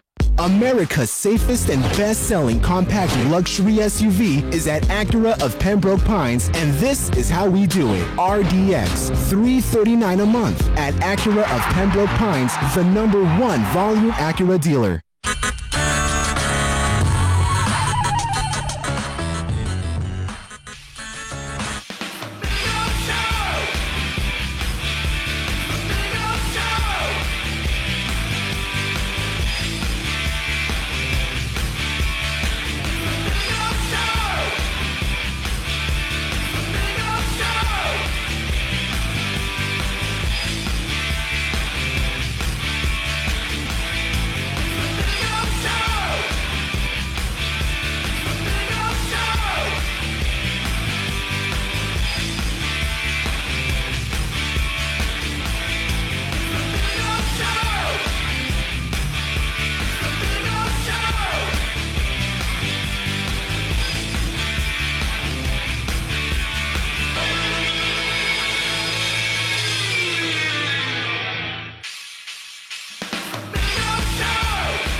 We're back. We promised you we'll go switch gears here, talk a little NBA. Obviously, it's been in the forefront, been headlines here the last couple of days, what's been going on with the protests. Sekou Smith does an excellent job of covering this league for NBA and NBATV.com. You can check him out. You can follow him on Twitter at Sekou Smith NBA. And we're going to try and get in contact with him here in just a second, and hopefully we'll get Sekou on. Give us a couple seconds here. We'll get him on. So we got plenty of things to talk about in the world of the NBA. Since we have Sekou Smith. We for do, you, sir. All right, let's do it. Let's rock and roll. Follow him on Twitter, Sekou Smith NBA. Sekou, how you doing, my friend? I'm doing good, man. What's happening? Just loving life, man. Just hoping that, one day we can get back to normal. Then maybe we can also get rid of bias and racism and hate and all kinds of stuff, whatever happened to just, let's try to love each other, man. Let's try to support each other. It's just one of those things. So, Sekou, I ask you this. The protest goes on. You stop the games. What's the next step? What could you see the players doing to try to help influence change? Because we know it's going to take a lot more than just the NBA players. It's going to take the rest of society to get behind all of this so we can change and we can, be anti-hate. Well, I think the first thing that's going to happen is you're going to see a very, robust effort by the players to get involved with the November 3rd election. The voter suppression issue is one that's on their minds, and they want to be, instigators in terms of getting people out to vote and making sure that everybody participates in it. You've heard some of the leaders of the players talk about this being, the most consequential election of their lifetimes, which I think we say that every 4 years, but this is one that certainly rings true for them, and I think that's where you'll see the next big emphasis in terms of what do they want to do that's concrete, in terms of changes. But that was a huge part of why they shut it down the other night. They wanted to see some sort of systemic change that they could put their hand on. And I think that's it in terms of the next big event that would allow them to have some influence. I was thinking about this because obviously when you stop the games, you pressure the owners, you pressure the TV companies, and sponsors are not getting what they need. So then there's a trickle-down effect to all of this. But it doesn't get to the police departments. And I was thinking about this. You're the NBA. You got 30 arenas. There's a lot of cops that work those arenas. Maybe if the NBA said, we're no longer hiring the local police force anymore until systemic changes have been made to the way they police. We're going to bring our own private security for all of this. Little things like that, which could go a long way for maybe sending a message. That's a little thing that I thought of because, that's a way that, hey, man, the NBA puts a lot of money in police officers' pockets in every city in this country because, Sekou, you've been to most arenas. Every arena's got cops working it inside and outside. That would be, and they get paid a nice chunk of money per hour to do that overtime. Okay, that's a lot of money that they're making on the side. Little things like this could go a long way to send a message. Yeah, but wouldn't that be as wrong-headed as anybody kind of casting a wide net on an entire industry or entire group? True. Without really taking into account that, the officers that they see in those arenas are the guys they see every night. At least 41 nights a year when they're going in and out of those buildings. So they're going to know those guys, and I doubt that any player would want to hurt. But wait a minute, aren't we doing that to black people as it is? Period. Every day of our lives. Yeah, that's what I'm saying. And so why would you go back and do the same thing to some other group of people that you're kind of throwing into a wide bucket? I think there are ways you could go about systemic issues a lot smarter and a lot more strategic. And I don't think this is about retribution or firing back at somebody or making somebody else pay for, somebody else's transgression. This is just about, there's some things that you got to look at and say to yourself, does this make sense to me as a human being? And from George Floyd, before that and since then, we've had a ton of incidents that just don't make sense to any right-thinking human being. Any reasonable human being knows that some of the stuff we've seen is beyond reasonable. And that's the stuff that I think you want to get changed if you're these players. If you got the kind of financial power they have and the sort of influence they have in the larger public, you got to do something constructive. It can't just be something nasty and vindictive or something that you think is revenge for something you think someone else did to you. You got to be trying to impact lasting change for generations to come. I know, but the sad part is the only place that people kind of understand is in the pocket. I mean, the guy, the orange dude in the White House is in the White House because also there's a lot of people of a very high income bracket that want him there because they benefit from him being there. You know what I mean? They don't care about everything else that he stands for or lack thereof that he stands for. They just care about their bottom line, their pocket. So how do we motivate? Because you and I know, and I think most people too, there's a lot of really good cops that are selling out and doing the service that they're supposed to. But how do we get the good cops to finally say, blue cannot protect blue when it's wrong. When it's wrong, it's wrong. If we're gonna jail criminals, then we have to jail cops that are acting like criminals. You know what I mean? It's kind of like watching the Catholic Church get a priest that molested kids, and instead of allowing him to go to court or whatever, they hide him in some monastery in some other country somewhere for the next 30 years, and you never see him, and we've handled it. No, you didn't handle it. You know what I mean? And this is our society. We protect our own. What the police do is nothing new, but the ramifications of what they do are way deeper and worse than the rest of us. They may cover up for other little things that go on in the world. Sure, but I think, again, that's why, if you really dive into what they're talking about in terms of the things the players want to see change, it's not just about the presidential election. It's about the municipal elections and the stuff that's going on locally in their own communities. And let's not forget, they're already out doing tons of work in their specific communities, whether it's where they're from, where they play. But these are issues that I think are beyond the scope of what they can do as individuals, and that's why they have to have some allies in this fight to help them change the things you're talking about. That's stuff that's intrinsic to this country in terms of certain systems, certain industries that have been imbalanced for years.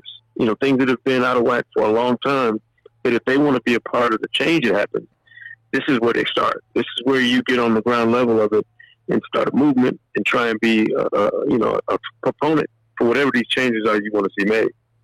So what'd you think of Jared Kushner? And for those of you that don't know what Jared Kushner said about NBA players, the White House advisor said if LeBron James reached out to the White House or we reach out to him, we're happy to talk to him and say, look, let's both agree on what we want to accomplish and let's come up with a common pathway to get there.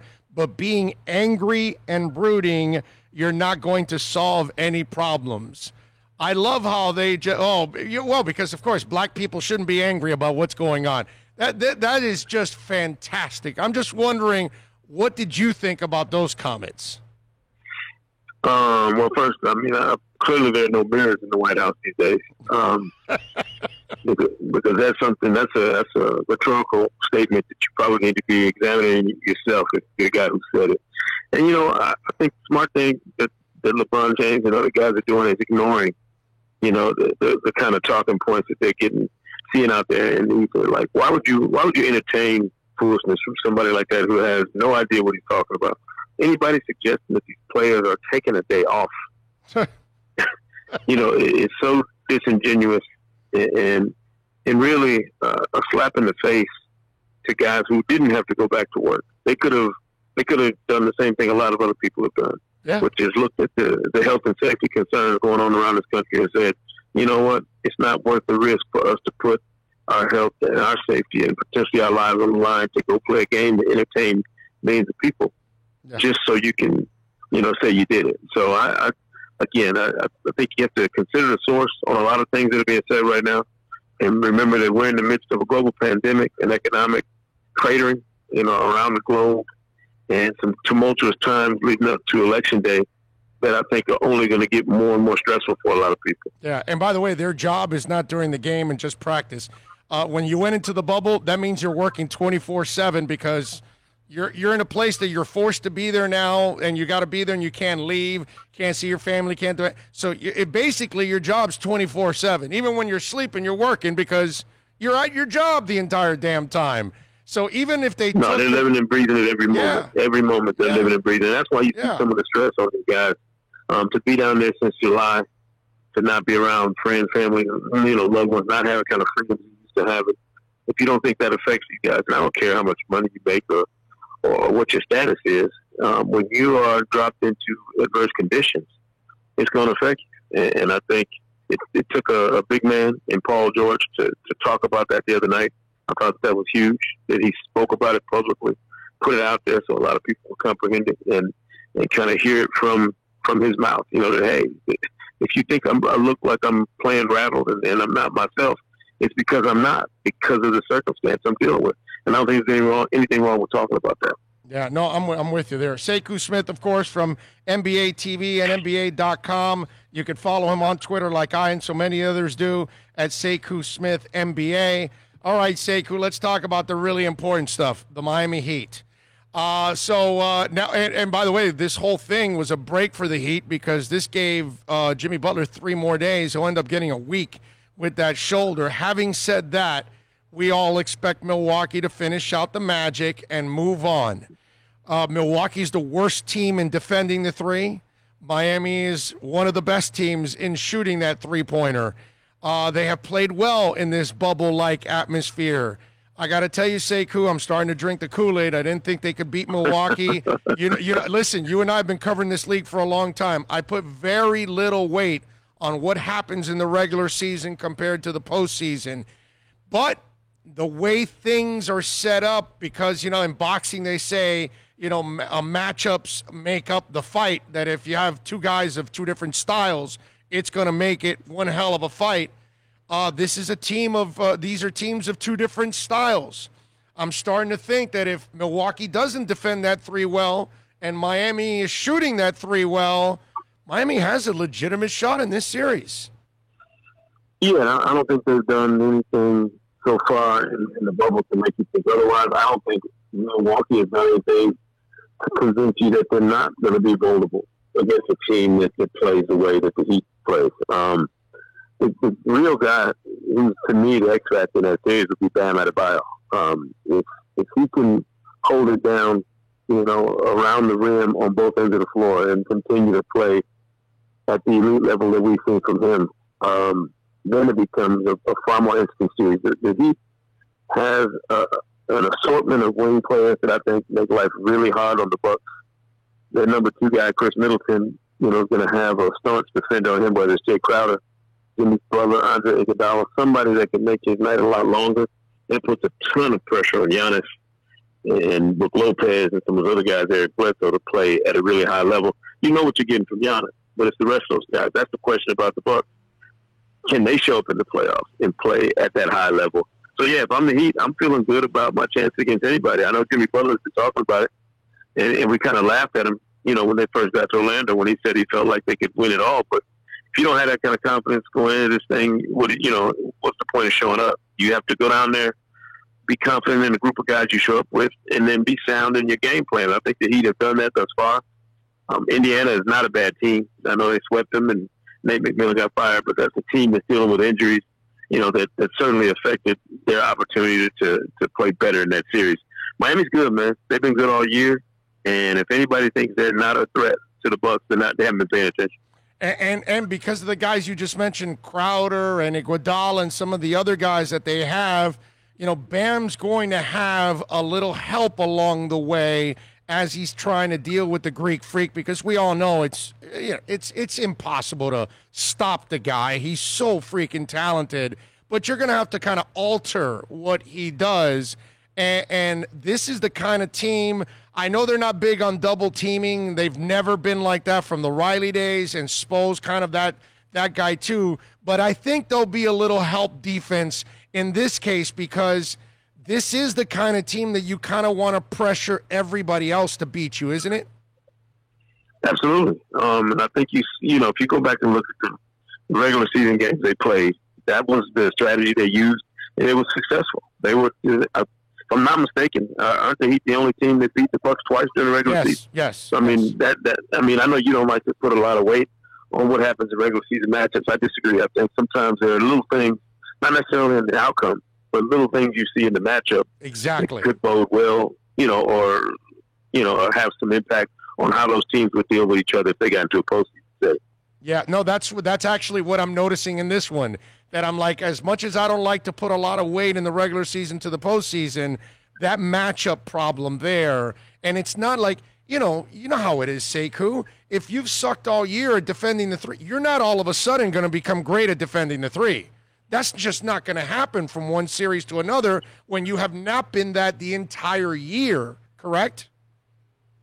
It's not even a point of emphasis for the Bucks. I mean, it's something that that's right. that they don't even bother with. And that's the good thing. They're a team that could be vulnerable like we saw last year against Toronto, because Mike Budenholzer, for as great a coach as he is, he's going to stick to what he knows, what's gotten him to this point. So you don't have to worry about him scrapping whatever his game plan is and trying to do something totally different. So there's a level of preparation that you'll have for a team like the Bucks that I thought it bit him last year against Toronto, and certainly could be the same sort of thing that gets them in trouble this time around. If they're not shooting it well, if they're not flowing on offense, and Giannis doesn't have really good scoring support, they're a team you could beat. There's no reason I think it's going to be Clippers-Lakers. You still feeling that way, I would imagine. Yeah, there hasn't been anybody in the West, even with Donovan Mitchell playing as well as he has, in Utah looking a lot better than some people thought. It's still hard for me to fathom anybody else knocking the Lakers and the Clippers out of that Western Conference Finals matchup that we've all been talking about.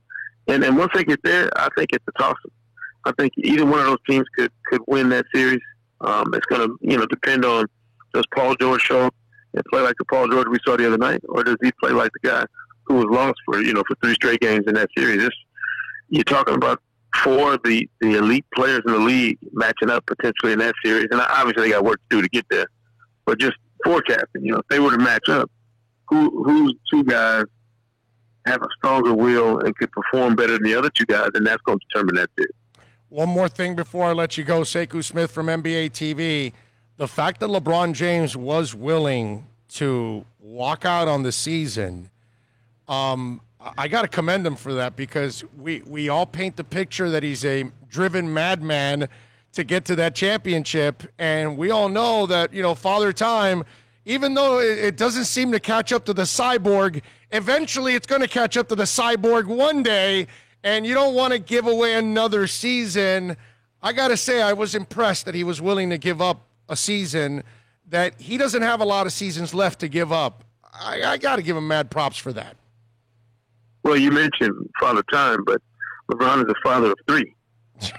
2 boys, young African-American males. And I'm sure that was on his mind, when he was thinking about what the next step should be. Yeah. Luckily for us, everybody slept on it and, had a clearer head the next morning. I think some of the emotions died down, but I wouldn't expect anything else from a guy who's been at the forefront of the empowerment movement of professional athletes like LeBron has been. He's not going to do what somebody else tells him to do. He's going to make up his own mind and live with the consequences. And that's, to me, what's most impressive, is that he's never once followed the path. He's always set the trend, whatever he's done, whether you agree with it or not, whether you like it or not. He's kind of gone with his gut, gone with his, with his own thoughts, and research has shown him. And I expected him to do the same thing here. And I agree with everybody before we got in the decision. The league was going to be based on, what was going to happen was going to be based on what LeBron decided. He's the most powerful player in the league, probably the most powerful athlete on the planet when you consider his stature and kind of the influence he wields. So I wasn't surprised at all. The minute he said we're playing, everybody else jumped on board and said we're playing. I don't know about you, but I had that popcorn popping for that Chris Haynes story. I was reading that. That was popcorn worthy, man. That Chris Haynes story on Yahoo. He did a good job with that one, man. That was drama. Yeah, I don't know what anybody else expected. I mean, the league has been pretty transparent from a player perspective. LeBron has been the most powerful player in the league for quite some time. If you thought that meeting was going down the other night without him having a whole lot of say-so about what went on, you haven't been paying attention to the NBA for the last 17 years. Amen to that. Amen to that. Sekou, as always, you're a rock star, my brother. Thank you for taking some time and dropping the knowledge. We always appreciate it. You have a blessed weekend, and stay safe, stay COVID-free, my friend. Do the same. Appreciate you. You got it. There you go. Sekou Smith, man. Good people, excellent reporter, excellent writer, great insight in the league. Follow him on Twitter, Sekou Smith NBA. Check him out at NBA.com, NBA TV, and always kind enough to give us a little time. Andy Behrens, those of you that love fantasy football, all right, we're going to do that next. If you have any fantasy football questions, send them in right now. I see Cleator says, love that shirt. Thank you. I got a little Button South shirt today, actually. So I ended up, I went totally old school today. Okay. See that? I brought my Button South shirt. What else am I going to mention that I went old school with? The Cure. No, oh well, yeah, but that's not. It's new because it's old school, bro. No. This is old school. Are you guys ready? Well, how are we supposed to see that? Ponies. Oh, wow. Holy crap. Ponies? Ponies, baby. You remember what? Ponies! You know what's another one right there that I always associate with? You remember the shoe that Walter Payton used to back? Kangaroo. Exactly. Yes. Mm-hmm. I have to say, my sophomore year, obviously we're at Hialeah, playing JV. We got, certain players got free cleats. And, you know, of course, Optimus, blah, I got a pair of cleats. Got a pair of ponies. No. Give me my Reeboks. Thank you. Yeah.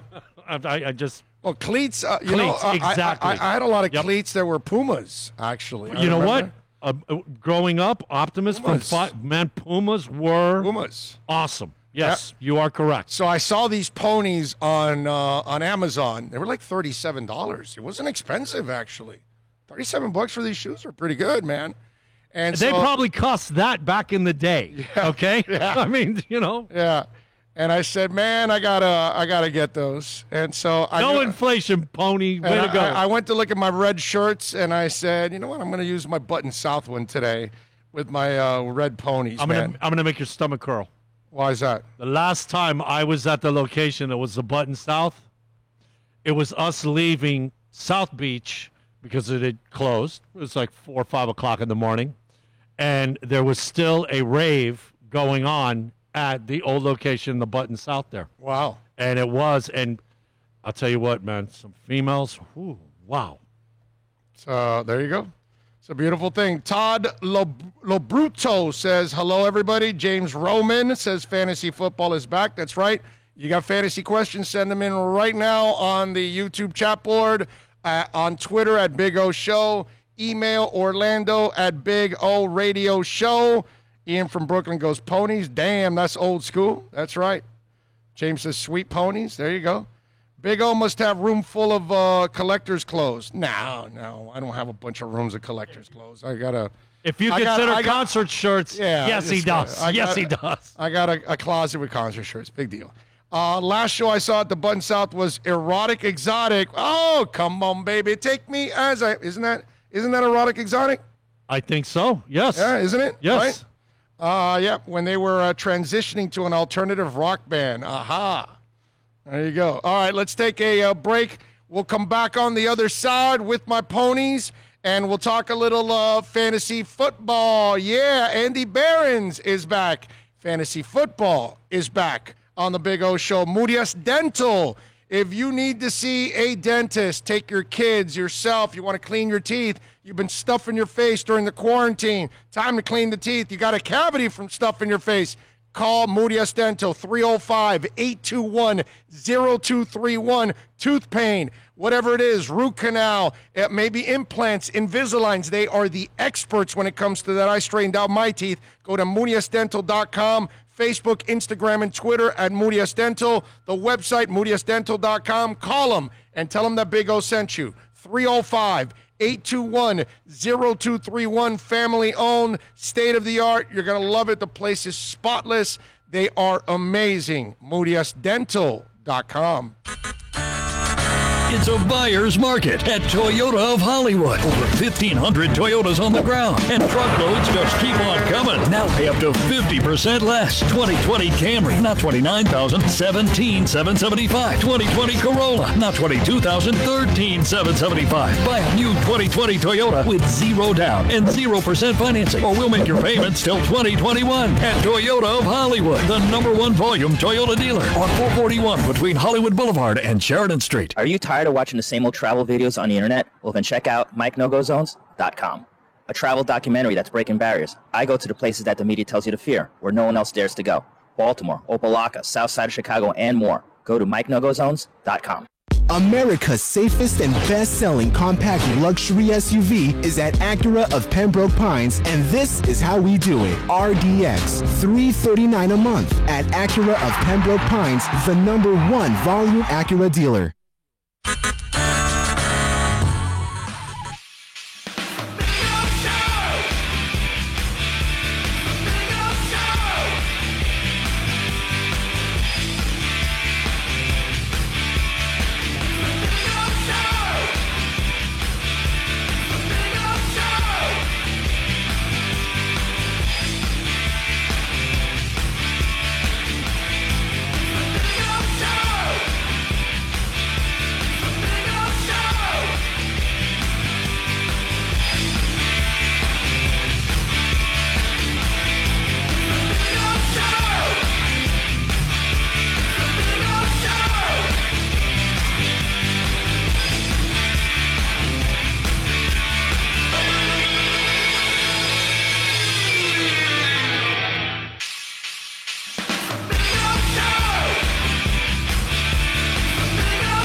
All right, it is time to rock and roll. We promised you we're going to talk a little fantasy football like we do every year around this time. And, of course, my man Andy Behrens always does an excellent job for many years talking fantasy football with us. Follow him on Twitter at Andy Behrens. Andy, how you doing, my friend? There you go. I'm good. Just another standard issue fantasy season. Nothing to see here. Nothing unusual about it. So let me ask you, first of all, because we haven't talked to you in a while, have you been COVID-free the entire time, or have you experienced it? As far as I know, I have been COVID-free, been tested a couple times, doing well, family's doing well. I have a college-age daughter who's been home for a very long time and is itching to get back, so we'll see how that goes. Okay, all right. So yeah, it's funny. Like we're all the same. It's like we think we haven't had it. It's one of the. Right. I'll tell you what. I was sick as a dog in February, and I keep wondering if that's when I had it. And and who knows? Now maybe I'm susceptible to it again because I guess you can get it a second time after a while. Who knows? But I will say that my wife and I immediately before everything kind of locked down, when the NFL season ends, we tend to travel a little bit, and man, our travel schedule took us everywhere you didn't want to go, right? Like we were in New Orleans, we were in New York for like a couple times. We were not that far away from northern Italy. I don't know. So like, who really knows? Wow.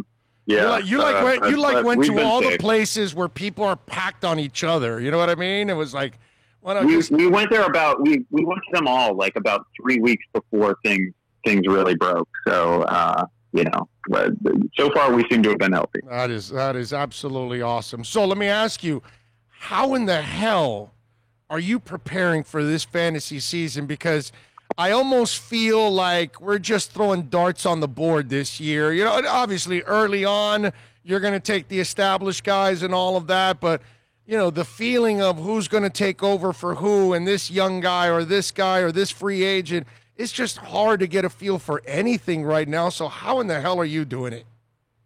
Yeah, I'll tell you. It's first of all, I feel like the fantasy season itself is just sort of sneaking up on everyone, right? The fact that there's going to be football is sneaking up on everyone. I was just talking about this with some colleagues the other day. Like, baseball just started a month ago, and the NBA is in the opening round of the playoffs. So, according to the normal sports calendar, this should be late April or early May, right? Like, these two things should be happening in like very early May, but here it is. And there's been no preseason, right? So nobody's been reminded about the existence of the NFL.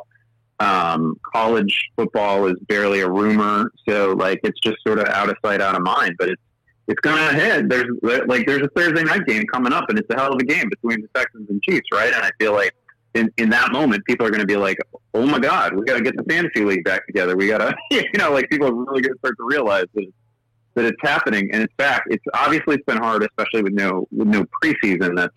That's critical for teams to evaluate the back end of their roster, right? Like they're not going to have that opportunity. Rookies who would have needed a strong showing both in camp and in preseason action are just not having that opportunity. So that's going to cost some talented people not only some roster spots, but positioning on depth charts. And then the final thing that I really think you have to consider as a fantasy manager is the NFL continuity, year-to-year continuity is really important in the NFL in a normal off season, but in this one, without OTAs, without like close personal contact between coaches and players over the off season until very recently, continuity has never mattered more than it matters now. So you start to look at teams where everything has been reshuffled. You think about all the changes that like the Texans have made, for example. They bring in a couple of new receivers. They ship out DeAndre Hopkins.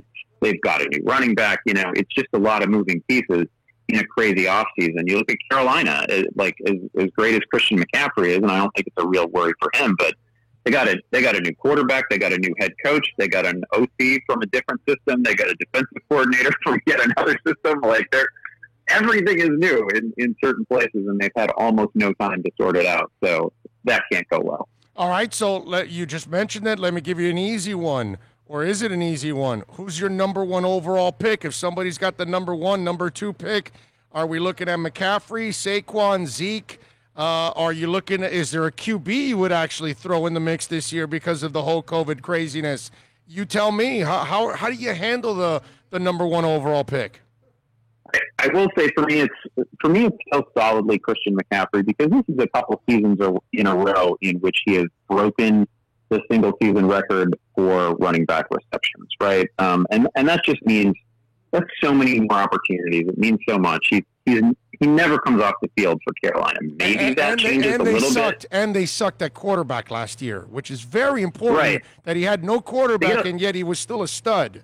That's important. They get obviously a bit of an upgrade to Teddy, and that defense is just full of no names. Like, that defense is going to be bad, and they're going to be chasing points all year. And sometimes we wouldn't like that with a running back, but Christian McCaffrey is perhaps the most gifted. He and DJ Moore are the most gifted receivers on that team. So he's still going to be a high volume receiver. He's still the only plan they've got when they get, inside the 5-yard line, right, when they really get in goal-to-go situations. So everything about his setup is great. He's probably the odds-on favorite to lead the NFL in scrimmage yards and still score double-digit touchdowns. But I don't think Saquon Barkley is very far behind because obviously he was 2,000 scrimmage yards as a rookie. And then last year he has the ankle injury. He's a limited version of himself for most of the season. When he finally gets healthy in the fantasy playoffs, he just goes supernova. It was over 400 yards over 2 weeks, like 4 or 5 touchdowns. Incredible performance in December. So that was a little bit of a reminder of what he's got. And then I don't think Zeke's far behind those two either. So those three, to me, are kind of in a tier of their own. Somebody brought it up. One of our listeners is bringing it up now, Julius305. And you and I have been doing this for a long, long time here on our show. And you know me, I like to mix the reality of football into the fantasy part of football. He sends a question. He says, Aaron Rodgers, I've noticed, is dropping in early drafts. Should he be out because of the draft? And I say this, look, I know enough about the Jordan Love situation. That kid is super raw. That kid has no business playing this year at all. But I think some people have this impression that LaFleur, or let me do it. LaFleur is actually trying to, he's trying to hurry up the process of pushing Aaron Rodgers' ass out the door, which I disagree. I think you've got to play Aaron the whole year, develop the kid Love, so that way you show people Aaron can still play, and then you trade him in the offseason. But if you bench him and you have this whole quarterback thing going on throughout the whole year, you kill his value at the end of the year when you're trying to trade him and that large salary of his. To me, I don't think Jordan Love sees the light of day unless there's injuries, but some think that maybe Aaron is not that valuable or whatever. How should we view him, and how do you view him? Yeah, couple issues.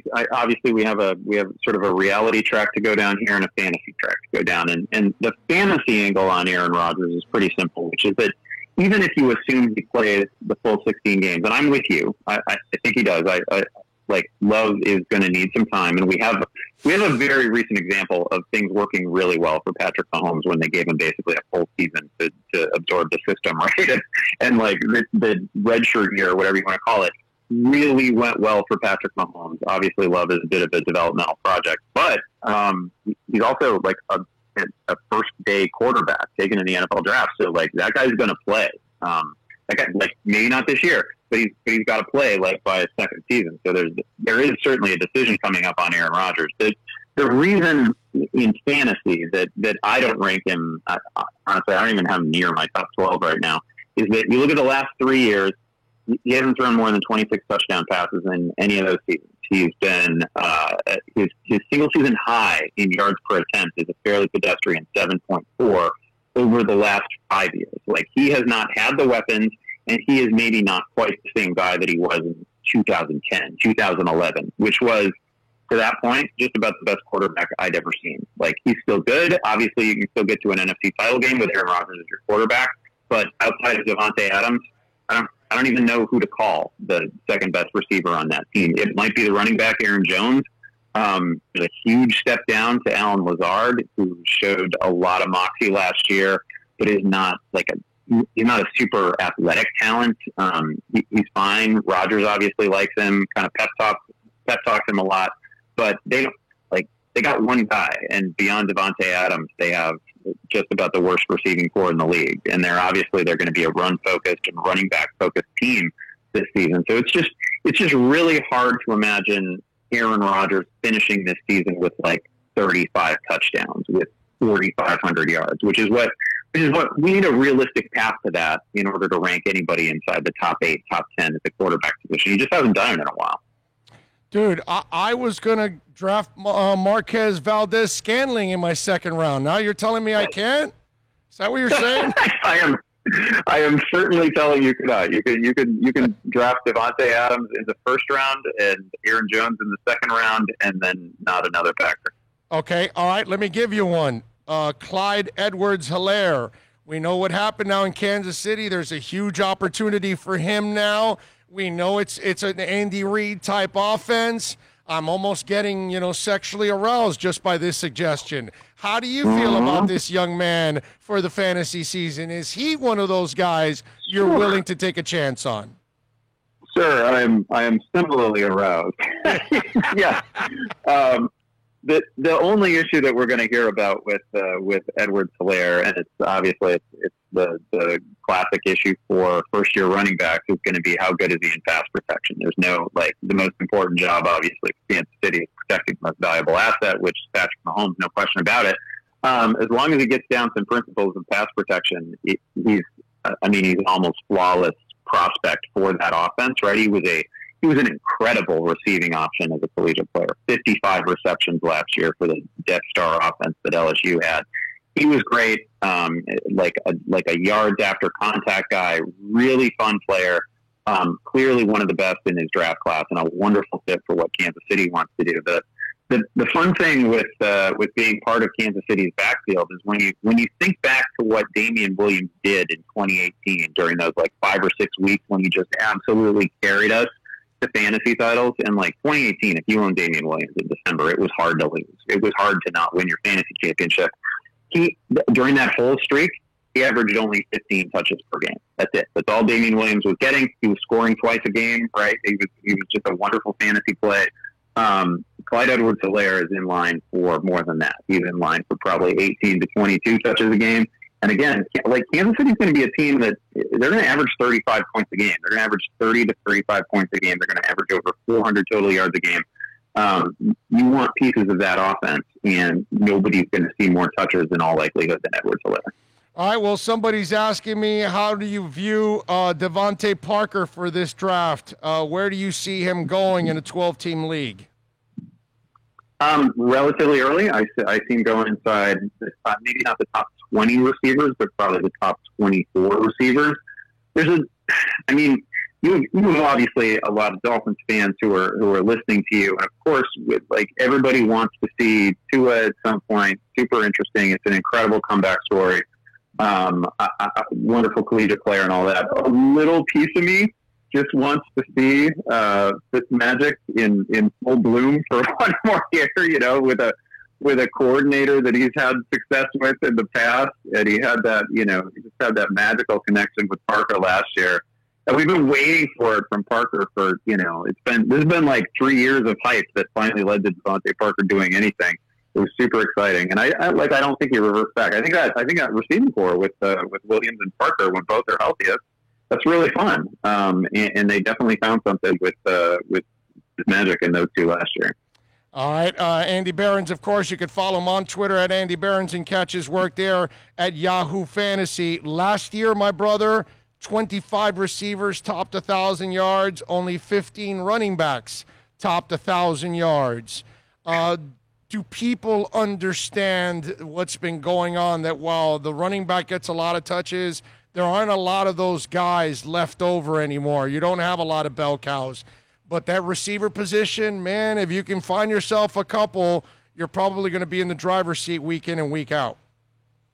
Oh, yeah, absolutely. And, we should also mention that the default scoring system, fantasy scoring system at most of the major platforms has really shifted to half PPR, right, where you're getting points just every time somebody catches the ball. So it puts a premium on running backs who are high-volume receivers, and it obviously levels the playing field between running backs and receivers. I remember, I've been playing fantasy for a long time. I'm a million years old, and I've been playing fantasy since like the early '90s. And those early drafts, with the exception of like you'd throw Jerry Rice in there, you might throw a Herman Moore or a Chris Carter in there. But those early drafts, the first 2-3 rounds were just every team's running back. They were really boring in a sense. Every starting running back went off the board in the opening rounds, and they were all projected to see 250 plus carries, right? Like every team just rolled out, one sort of featured early down runner.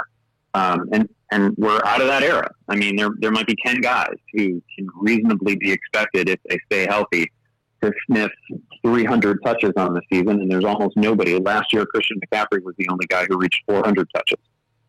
It rarely happens. So you're absolutely right. It puts a premium on the very good running backs who are also expected to see full workload, but it's just elevated so many receivers. There's so many guys who are in line for 100 targets. So many teams, their sort of base formations are going to have 3 wide receivers on the field. So it's brought that many more wide receivers into the game, and hopefully your fantasy league has actually expanded, added a flex position or so to account for that. Good stuff as always. All right, so let me ask you, your top 5 must-have rookies are? Oh man, I love this question. This one's really tough for me because Edwards-Helaire obviously has to be at the top. I think in recent drafts he's moved into basically the first half of the first round. Again, it's the best way, other than Patrick Mahomes, to have a share of the Kansas City offense. So Edwards-Helaire is there. A guy that I really like who goes very late, and you can think of him as sort of a sleeper pick that I probably have as much exposure to as almost anyone in fantasy is Zach Moss in Buffalo. I think there's a really good chance that he could slide into the sort of workload that they'd intended for Frank Gore last year. Gore was the primary runner in goal-to-go situations. I think Devin Singletary is really good. He barely saw the ball when they got inside the 10. He had 3 carries inside the 10 last year, and Gore had 18. I think Zach Moss slides into that role. He's also a little bit better receiver. So I think he's going to be really interesting this year. And then at wide receiver, Justin Jefferson steps into he steps out of a situation in LSU where he saw 130 plus targets last year. He's probably going to lead the rookie class in targets because it's just him and Adam Thielen in Minnesota. And there's a huge workload vacated by Stephon Diggs. That's got to go to Jefferson. Obviously, I think Henry Ruggs could be a thing. He was the first receiver selected. Probably wouldn't have been my choice as the first receiver off the board, but he was the Raiders' choice. He's got 4.2 speed. You're going to see him in the slot. He's going to be great. I think Jerry Jeudy is going to make a lot of noise in Denver. That guy, how often do you hear like an NFL veteran, a good NFL player like Kareem Jackson comes out and says that he's never seen anybody come in and out of his breaks like Jerry Jeudy? Jerry Judy's a rookie. Like that's just super exciting to me. And if I could throw one more name out there, I think even though he's a little bit banged up right now, he's dealing with an injury. I think DeAndre Swift is going to be a thing in Detroit. Yeah, it seems to me like Al Davis from the grave made that pick of Henry Ruggs. Oh, absolutely. Absolutely. It's such a Cliff Branch pick. Yes, absolutely. Yeah, no doubt about it. They're asking me PPR league. They've got the 5th pick. So he wants targets in the 5th and in the 1st and 2nd rounds for the 5th overall pick. What do you think he's looking at in general in a 12-team league?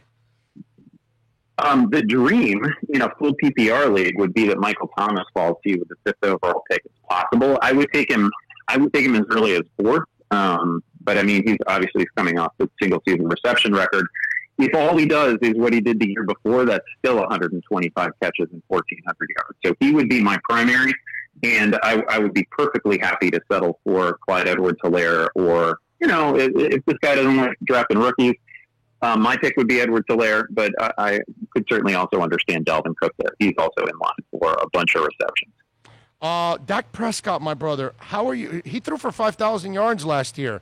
I think he has a better receiving core this year because I think they drafted the best receiver in the 1st round, actually, to add to the 2 guys that they already have. He has a 1-year deal. He has all the motivation in the world to continue. I think he's handled this whole thing with the contract in a beautiful fashion, he and his agent. Meanwhile, he's making boatloads of money with commercials, so he's making up for all that fourth-round money that he lost. So just tell me, fantasy-wise, does anything change for you with Dak? Does he move up a little bit for you from last year? Is he at the same? Does he move down? Because I really like the position he's in right now. I think it's a great name to bring up. He is the one player where if anybody's going to challenge to join Patrick Mahomes and Lamar Jackson in the tier that they belong to, it's going to be Dak Prescott because his setup is just too good. Dallas could very well be the best offense in the NFC. If it's not New Orleans, it's going to be Dallas. As you say, he's coming off just a monster passing yardage season, and the receiving core got better. Which is kind of crazy. Like they lost two players who saw about 160 targets last year in Randall Cobb and Jason Witten, and yet the receiving core gets better because they're going to be throwing to Blake Jarwin more, and they add CeeDee Lamb, who is just an unstoppable force at Oklahoma, just a wonderful talent. So with those guys getting the targets that went to, I think, lesser players last season, that helps. We know that Dak Prescott has a little bit of rushing upside. He's obviously a very good runner, especially when they get inside the 10-yard line. I want to say his first 3 seasons, I think he had 6 rushing touchdowns in each of those. So that's definitely in play. So he's that one guy for me that could challenge the Mahomes Jackson tier. I've hardly talked about those two. Patrick Mahomes 2 years ago had the highest point total in the history of the quarterback position in fantasy, and then last year Lamar Jackson had the highest per game scoring total in the history of the position. So these guys are already like 2 inner circle fantasy Hall of Famers, and they're both under 25 years old. Crazy stuff. Andy Behrens from Yahoo Fantasy. Follow him on Twitter at Andy Behrens. All right, Andy, who are the guys to avoid, my brother, before we let you go? Give me 2 or 3 guys that you got to suggest to our listeners if you can stay away from these guys because they scare you. In fact, somebody was bringing up Jonathan Taylor, that they like him. I don't, because I think he's very injury prone. He scares the crap out of me because of the injury history. So you tell me, what are your examples, guys that you may want to stay away from? Well, Taylor is an interesting discussion because he's the fastest running back in the draft class. Obviously, a great career at Wisconsin, and he went to a team that just has an incredible offensive line, possibly the best group of run blockers in the NFL. So. And he's just flat out a better player than Marlon Mack. He's also been a little bit injury prone. So I do think Taylor's in a good situation. He wasn't heavily used as a receiver at the collegiate level. It's not to say he can't do it, but they have a guy there in Naheem Hines who's going to be a high volume receiver for him and a wonderful safety valve for Phillip Rivers. So I kind of, that would be my worry with Taylor is the total lack of reception. So I don't think he's a stay away guy, but he is well priced in drafts. He goes fairly early. You sometimes see him go second, third round. People are really excited about Jonathan Taylor. So I stay away at that cost. Guys that I also stay away from that should be easy fades for everyone. You look at Le'Veon Bell. Le'Veon Bell goes crazy early to me. And it's a strong brand name, and his best seasons in Pittsburgh were incredible. There are just almost no examples of a player his age who has a year as inefficient as he was last year, right? 3.2 yards per carry. Just dreadful. Like that patient rushing style seems fine until it's behind a terrible offensive line, and then it's just, and then he's just dropped. He just takes a handoff and he's dropped. And I've heard he's in great shape. Everybody's heard he's in great shape. That's a hard no for me. Like I just can't do it. Players get to a certain age and a certain mileage, and once they're coming off a really terrible season, they almost never get it back. And then a guy I talked about, Zach Moss earlier. So another guy I'm fading, at least at his current draft cost, is Devin Singletary, who I think is great. Like that kid ran for over 5 yards a carry last year. Any touch that he gets has the potential to go to the house. Like I understand it. But they don't give him the ball when they get in goal-to-go situations, which is just a killer. And he wasn't a particularly efficient receiver last year. I think all that workload is going to go to Zach Moss. So, in this day and age, the way we typically score in fantasy leagues, if you're a running back who doesn't catch passes and you don't get goal line carries, you can't really do much more than a flex. All right, what else you got going on in Yahoo so folks can check it out before they make their draft picks? Yeah, recorded a special video podcast yesterday with Liz Loza and Matt Harmon, my coworker. It's called the Cram Session. People can find that on Yahoo. We've also gone daily in the fantasy podcast, the Yahoo Fantasy Football Forecast. So would appreciate it if people check that out. There you go. And follow him on Twitter at Andy Behrens. And, of course, like you just said, go to Yahoo Fantasy. Andy, as always, you're a stud, my brother. Thank you for taking some time, man. You're a beast. Great to be back with you, Big O. You're the man. I appreciate you, Andy. Thank you, my friend. There you go, the great Andy Behrens. Love it. All right, let's take a quick break. We're going to switch gears. We're going to go from football to football because we're going to talk a little Inter Miami. And we do it every week here with Michelle Kaufman from the Miami Herald. She's on the Inter Beat. We'll get the latest. They get ready to play on Sunday. Any moves for number 9 possibly? What's the MLS got in store? All kinds of stuff, injury news, all that. We will talk to Michelle about that next.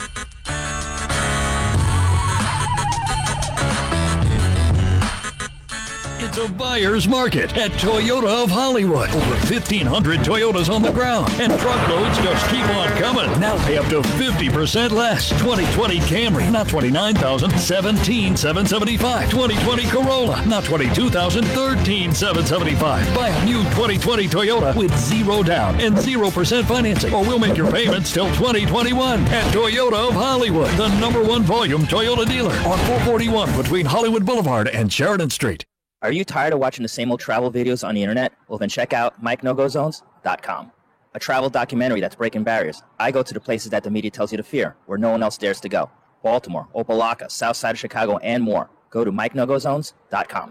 America's safest and best-selling compact luxury SUV is at Acura of Pembroke Pines, and this is how we do it. RDX, $339 a month at Acura of Pembroke Pines, the #1 volume Acura dealer.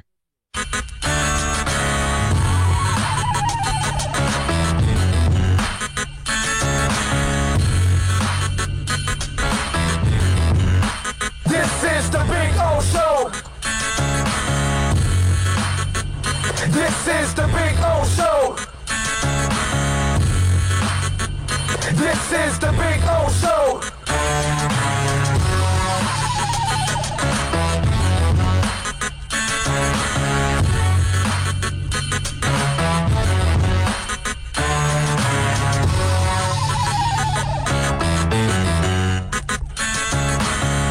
All right, we back. This is the Big O Show. We promised you we're going to switch gears, talk a little football. Michelle and I experienced something we've never experienced because that's kind of what 2020 is all about. All of us experiencing things we've never experienced. You can follow her on Twitter at Koff Sports.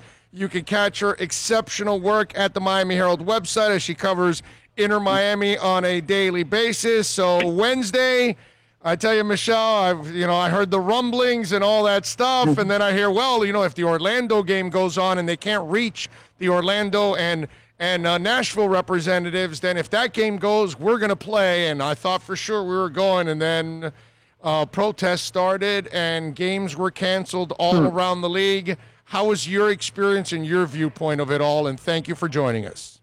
Yeah, it was it was a very bizarre night, to say the least. I drove about an hour from my house to get up there. And, in the late afternoon when I saw what was happening with the NBA, I actually said to my husband, I'm like, I wonder if the MLS guys will follow suit, But then I thought, I didn't hear anything. I didn't see anything. So I went up, and when I got there, the players are usually on the field at 7 for warm-ups, and it was 7, and they weren't out there. So I started wondering a little bit, but then they finally came out at around 10 after 7, and I thought, okay, Atlanta was out there first. Then Inter Miami came out, they were in their warm-up outfits, uniforms.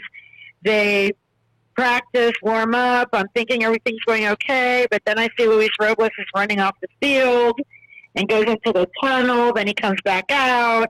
Then the players all go into their respective locker rooms like normal. And, it was still I still thought that they were going to play. There was still the possibility that maybe they wouldn't, but it seemed like everything was leaning toward they were going to play. The refs were there. They were there. They warmed up. They sprinkled the field, with the sprinklers.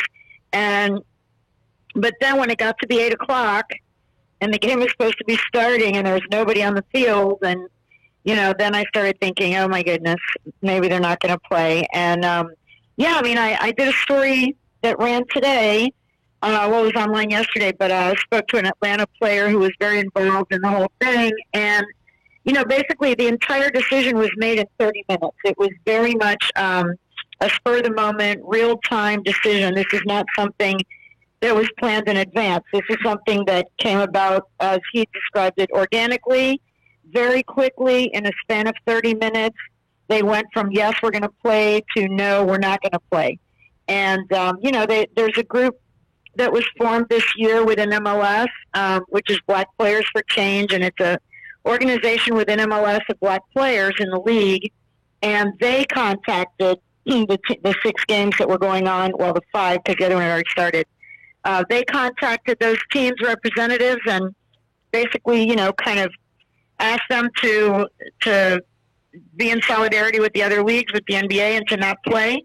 And so the captains had to very quickly, Luis Robles and Brad Guzan, they got together and they decided. It was very quick. The whole thing was a half an hour decision. But it was chaotic. It was chaotic and confusing and, disappointing too, because this team has been through so much suffering, and, they finally played a game at home. They finally got a win, and they had a little bit of momentum going for a change for this team, and then the game didn't happen. So, it was just a bit deflating, confusing, and, very, very unusual night. Yeah, no, I'm with you. It was weird. I was doing a pregame show, and we're doing it like the game's going, and I kind of knew already at that point that it wasn't going to happen. But you're in that game mode, and then you're thinking. And then once I saw Pizarro didn't have his uniform on, he had his practice stuff on, I was like, okay, we're done, dude. It's over, because that's one thing I learned from covering all the other sports. All right, look, are their ankles taped, this, that, whatever, do they look like they're dressed like for a game, or are they injured or whatever? And you do that in practice, you do it in a game when you're a reporter, all that stuff. And it was just a different thing. Did you notice, by the way, what went on in Utah?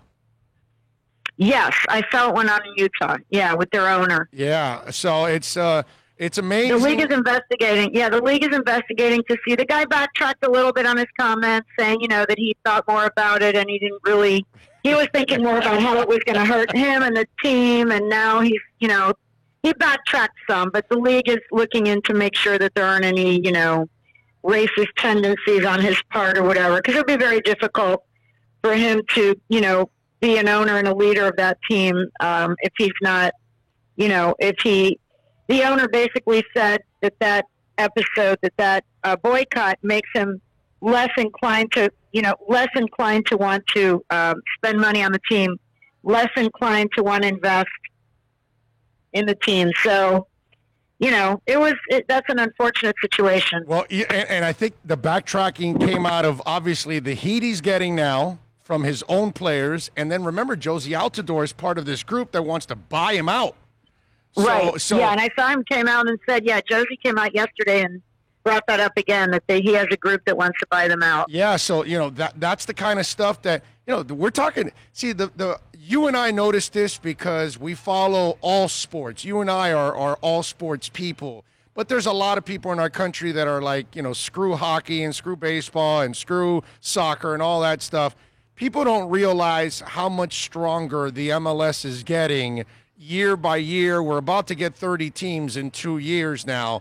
And now these franchise fees, what are they up to, like 400 or 500 million or something like that? Yeah, they're around 300 million. Yeah, so now these franchises are worth a lot of money now, and it's a league that's producing money.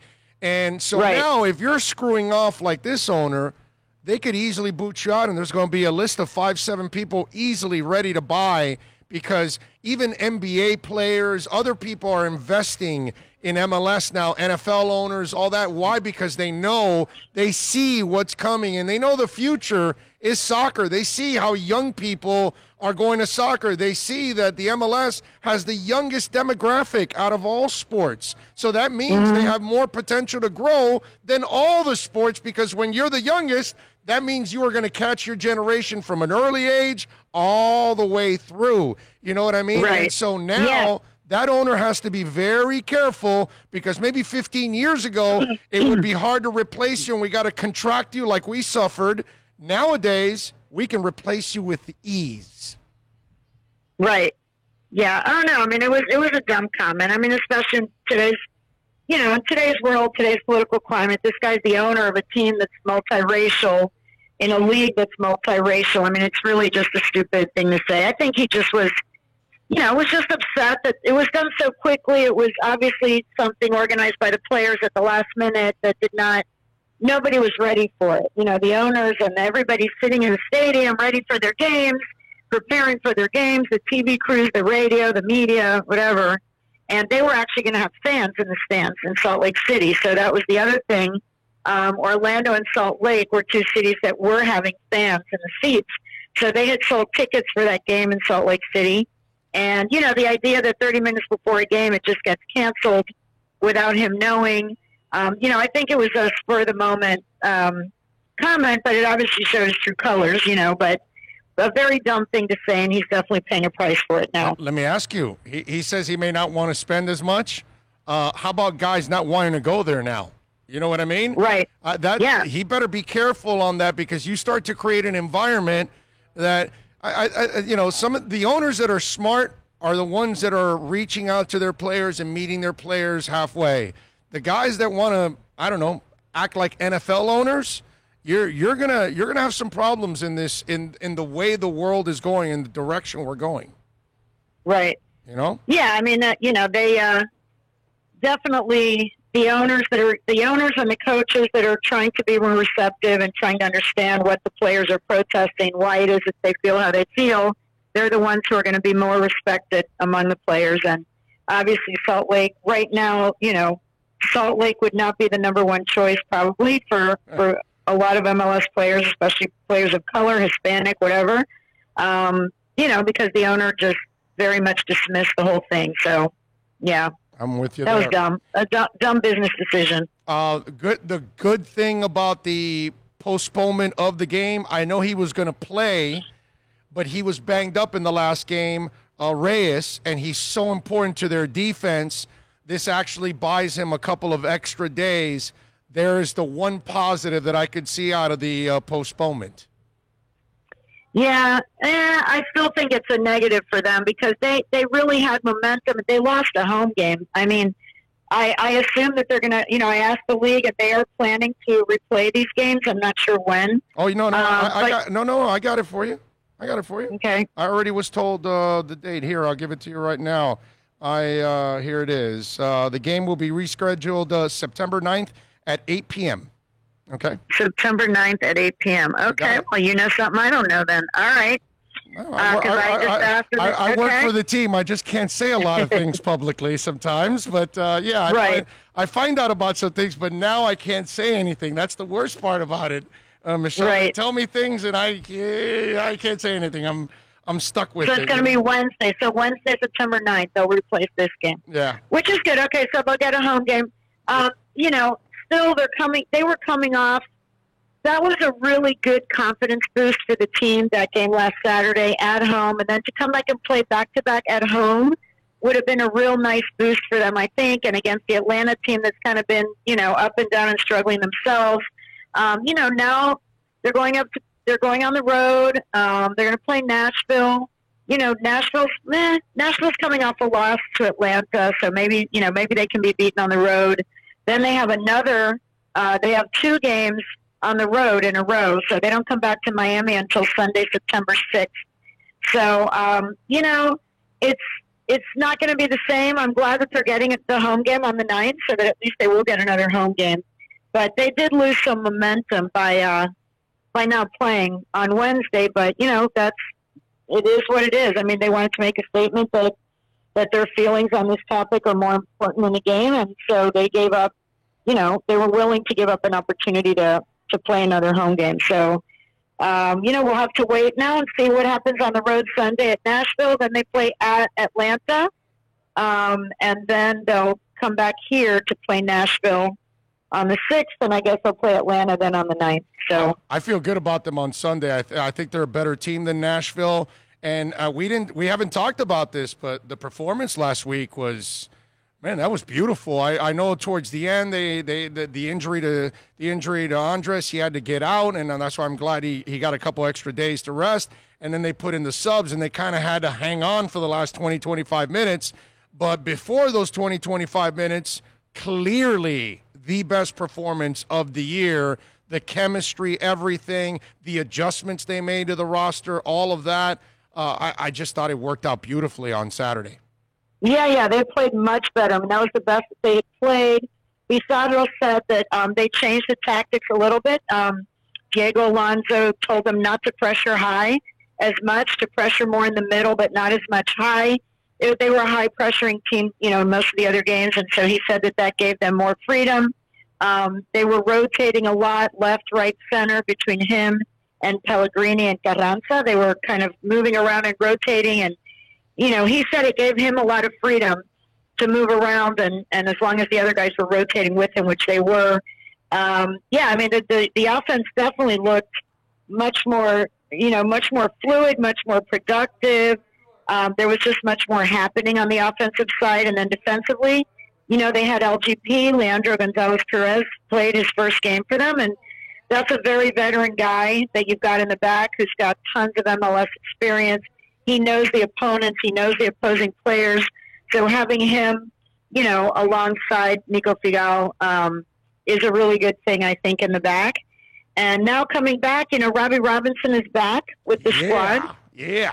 So, I liked him. The first few games, I thought he played really well. He had a lot of potential. So he's back in the mix. So, I don't know how and when he will, get back on the field, but he's back with the group. He will obviously be available for the game at Nashville. And, maybe he'll get back in there and we'll see. All right. And as far as the big signing, I know because you always ask me that. Always. Number 9, baby. Give me a number 9. Yes. Well, all I can tell you is that I would say that if you were guessing between if there's any chance to get Messi or Luis Suarez, I would say Messi, cross him off the list.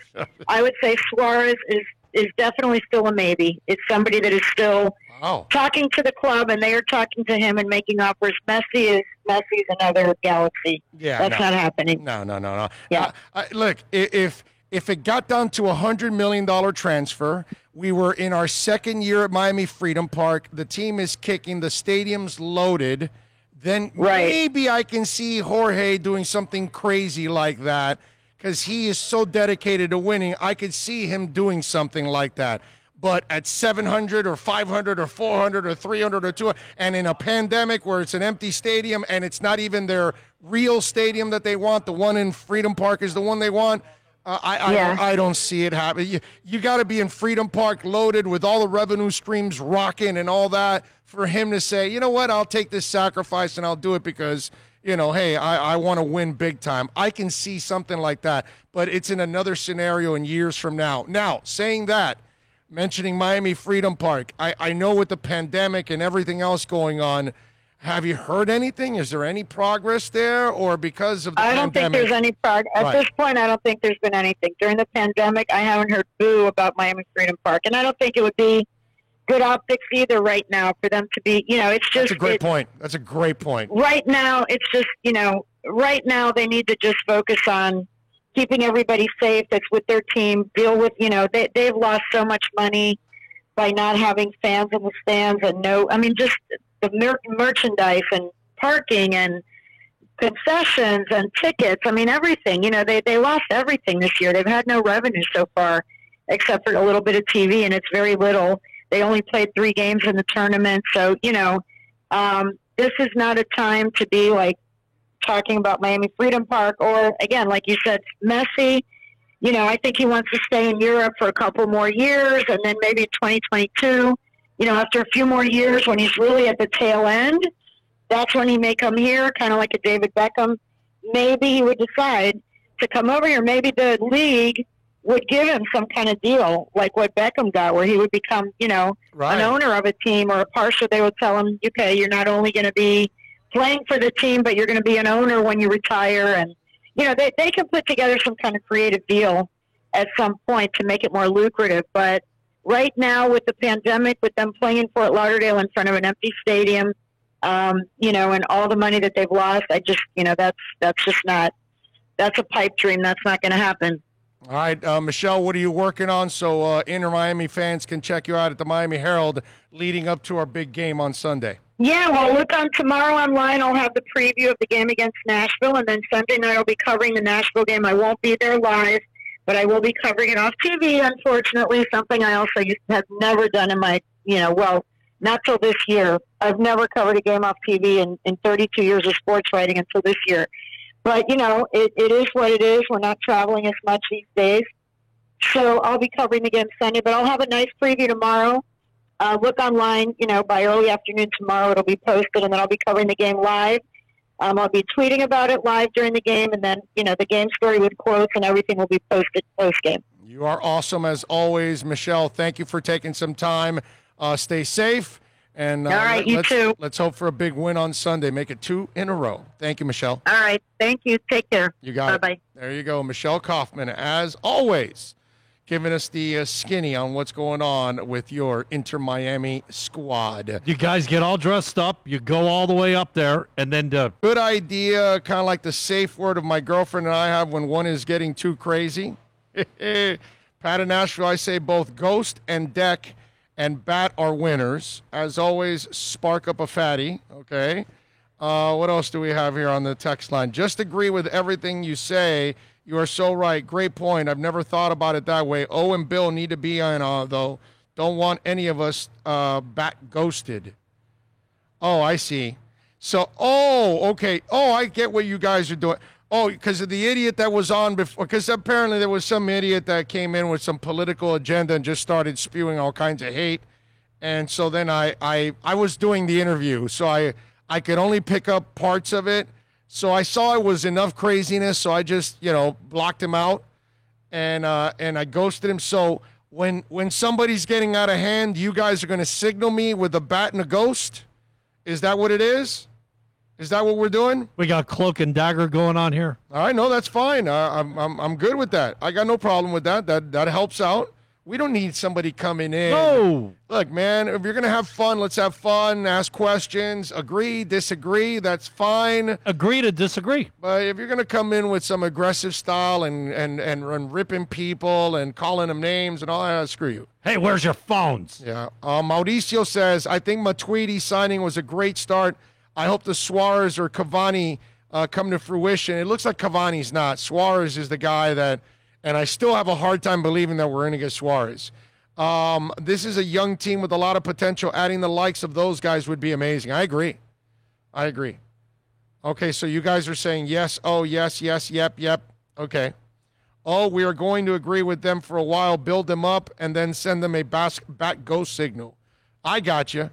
All right, you got it. And everybody, at least that's on there right now, knows about the bat ghost signal. And then that'll give me the heads up just in case it's going on while I'm doing an interview like it was with this one. We are going to... we have a little strategery going on with protection on our board. Yeah, it's pretty good. Brian Flores addressed the media. We have the press conference. We like to replay the press conferences for you and break it down. Right, which is, the proper thing to do. So we're going to take a really quick break here. Before we break, I do want to tell you about EJD Construction. Please call them. Tell them that Big O sent you. If you're looking to add an addition to your house because the family is growing, maybe somebody had to move in because of COVID, or the family's expanding, call EJD Construction. They are your custom home builder, additions, home remodeling. You want to build up that man cave, the kitchen, the front yard, the backyard, the pool area. You want to add a waterfall to the pool. Whatever it is you want to do, EJD Construction. You can get as creative. You want to bring a pool table from out of the ground? EJD Construction can do that for you if you want. 305-433-4843. Maybe you just want to make a house in the back, that a small room to change for the pool and a shower. EJD Construction can do all of that for you, folks. 305-433-4843. And listen, they are accredited A-rated member of Angie's List and the Better Business Bureau. They've been at this for 16 years. They service all of Dade and Broward County. 305-433-4843. Go to their Instagram website, EJD_construction, so you can see some of the before and after pictures. These guys are amazing, super pros. He shows up there with his staff, not a bunch of dudes he picked up at Home Depot that went to your house. No. These are professionals. They've been doing it for a while, and I'm telling you, they do great, great work. Tell them that Big O sent you. 305-433-4843 for EJD Construction.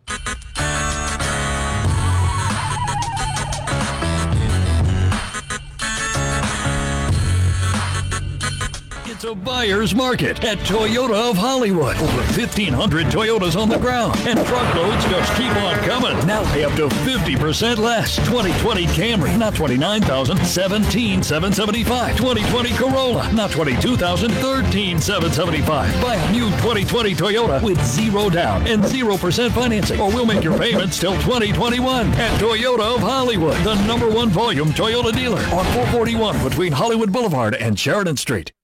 Are you tired of watching the same old travel videos on the internet? Well, then check out MikeNoGoZones.com, a travel documentary that's breaking barriers. I go to the places that the media tells you to fear, where no one else dares to go. Baltimore, Opelika, South Side of Chicago, and more. Go to MikeNoGoZones.com. America's safest and best-selling compact luxury SUV is at Acura of Pembroke Pines, and this is how we do it. RDX, $339 a month at Acura of Pembroke Pines, the #1 volume Acura dealer.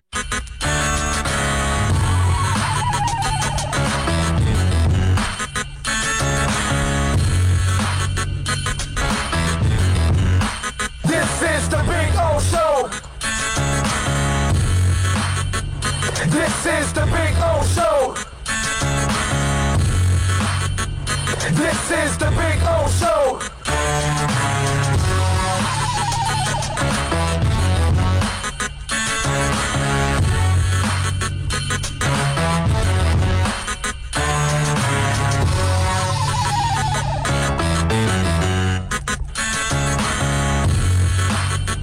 This is the Big O Show.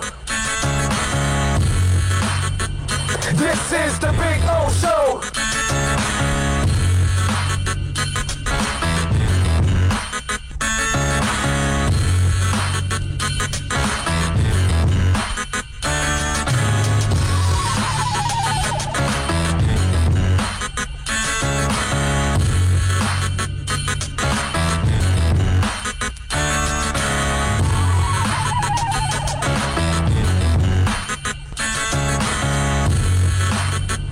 This is the Big O Show. This is the Big O Show. All right, we back. First of all, I got to thank Clee Torres because he sends in a beautiful super chat. Thank you, Clee Torres. I know that, dude. Where'd you get this? Super chat. Oh, gnarly. Awesome. Totally awesome. Yes. Thank you. He says support local journalism. Thank you very much, Clee. Very nice of you, my man. And then Josh with the #1 chimes in with another super chat.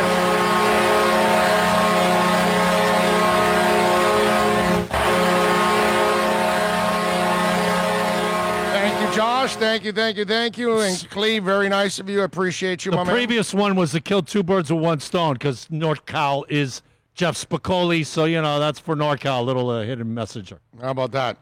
James Roman says, just read on Twitter that ex-Panthers GM Dale Talon is getting investigated for using racial epithets in the Toronto bubble, so he sucked as a GM and is a racist a-hole. Nice. Whoa. Well, listen, I don't know about the racist stuff. That would really piss me off. but he pissed me off already enough as it is with his decisions after, hey, look, man, we got suckered. We thought he was going to do what he did in Chicago here, and clearly he got on a roll there that he could never do it again. Michael Mata coming in with a lot of love on the Super Chat.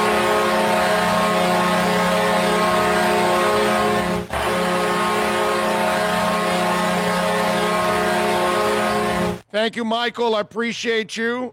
He says, what's up, O? Hope you and Bill are staying safe. Have a good weekend. Go Dodgers. Thank you, Michael. I appreciate you, my man. Brian Flores addressed the media. You know, we like to break down the Brian Flores press conference and tell you what he said, because sometimes what he's telling you, he doesn't tell you directly, but we like to decipher it and give you exactly what's going on. So let's hear from the Dolphins head coach as he addressed the Meteors today. Hold on. All right. I guess we're not ready yet. Let's see. We will get the coach on. Morning, Brian. I'm sure you've been aware of what's been happening around the world, particularly the sports world over the past 48 hours. In light of that, what should we expect to see from the Dolphins today and or tomorrow? And has there been any discussion about making any sort of statement? Well, we talked about this the other day, and I addressed the Jacob Blake situation with you guys and talked to you about how upsetting it was, how frustrating it is when these situations occur time after time after time, and how we need more unity. So we spoke as a team. Look, we understand there's a lot of things. They're not where they need to be right now. It pains us. We spoke. We decided to practice. But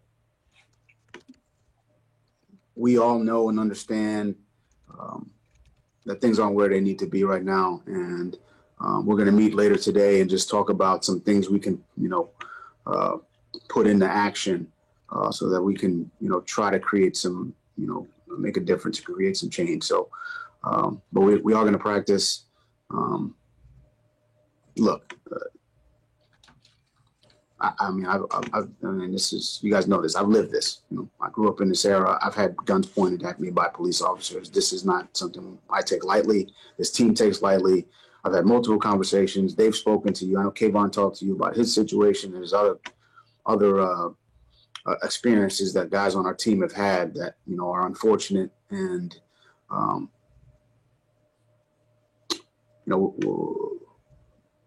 we need change. So, that's where I'm at on this situation. Adam?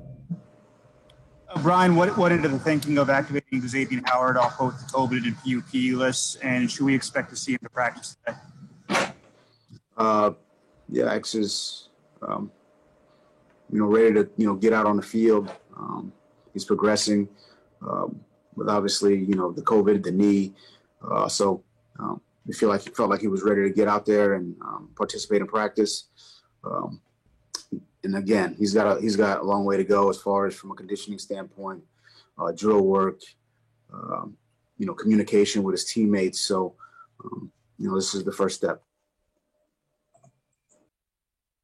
For a while now, I've been telling you for a while now about this because there's so much stinking drama. Whether it's a writer, whether it's an on-air person, whether it's national people, whatever. And there's too much talk about this and too much concern. And I kept telling you guys that I'm not worried about X. Let them take their time. Noah's the kid that needs the playing time. Nick Needham needs to sharpen his skills. I know X can play. Get his ass healthy. Let him rehab that knee, recover from COVID, all that stuff. Now let him get his conditioning. That's next. And now he's got, 2 weeks to get conditioning? So he's got plenty of time to get conditioning, okay? And then you can put him out there and you can have your two corners out there. There is no concern whatsoever with X. The only concern is is can he stay healthy now for the rest of the season? But I'm not worried about whether he can play or he can't. I know he can play. Just get him out there, but there was no hurry. I didn't understand this, how you made something out of nothing. Let's wait till the young man can actually get back on the field, and then we can talk about where he's at. Has he lost a step because of the surgeries? Is he just fine? Okay, great. All he has to do now is stay healthy and obviously stay out of trouble.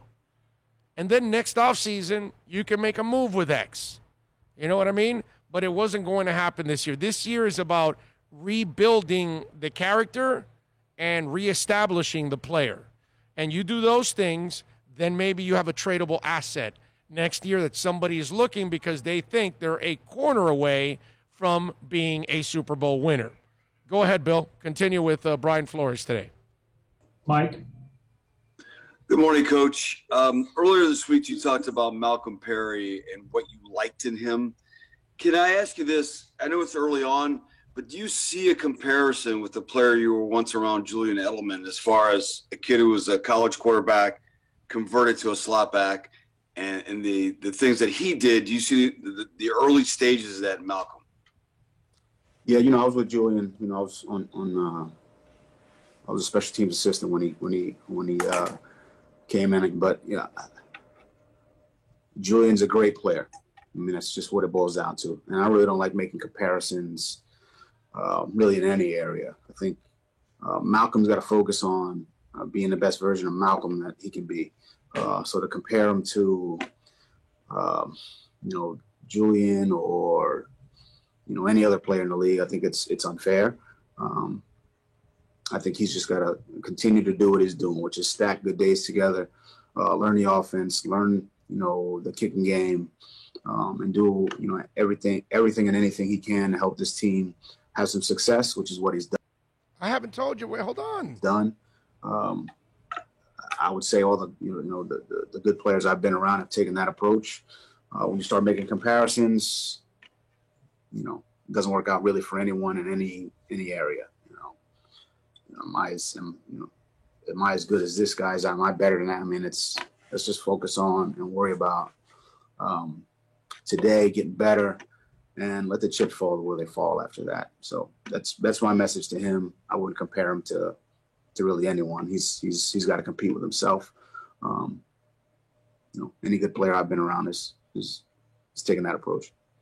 Now, you got to love how Flores' mind, more often than not, because nobody's ever going to be perfect, and I'm sure he's going to screw it up one day. His mind is playing chess. Okay? I told you earlier in the week, somebody tried to trap him with the Rosen competing with Tua thing, and he didn't have any of that, right? He didn't mention it. He didn't do anything. He just said, hey, Tua's got to get ready, this and that. He didn't want the headline to be Tua Rosen competing for the number 2 job. He'll let the writers write that. He'll let the talking heads talk about it on TV, radio, blogs, you name it, whatever. He wasn't going to allow you to bait him into putting the pressure on Malcolm Perry saying, oh, no, he reminds me of Edelman, because that's it, dude. It's headline across the Herald, the Sentinel, the Palm Beach Post, the Athletic, SI, everywhere. Oh, coach compares Malcolm Perry to Julian Edelman, and it's over. And now we expect Malcolm Perry to turn into Julian Edelman. And if he doesn't turn into Julian Edelman and he gets cut in 2 weeks or 2 months from now or next year, we're like, hey, I thought the coach said he was Julian Edelman. So it's really, really smart. And then the second part of that is he doesn't put the pressure on the kid to have to live up to Julian Edelman too. He lets Malcolm Perry be Malcolm Perry.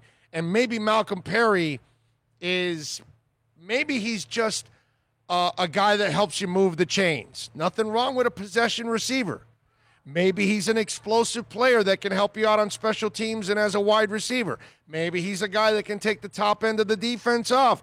I have no idea, but let's give him a chance to actually develop his own identity. And that's exactly what the coach was doing. And I love that because forget about the silly headlines. from writers and TV people and people on radio or whatever and say, oh, hey, he thinks Malcolm Perry's Julian Edelman. Forget about all of that.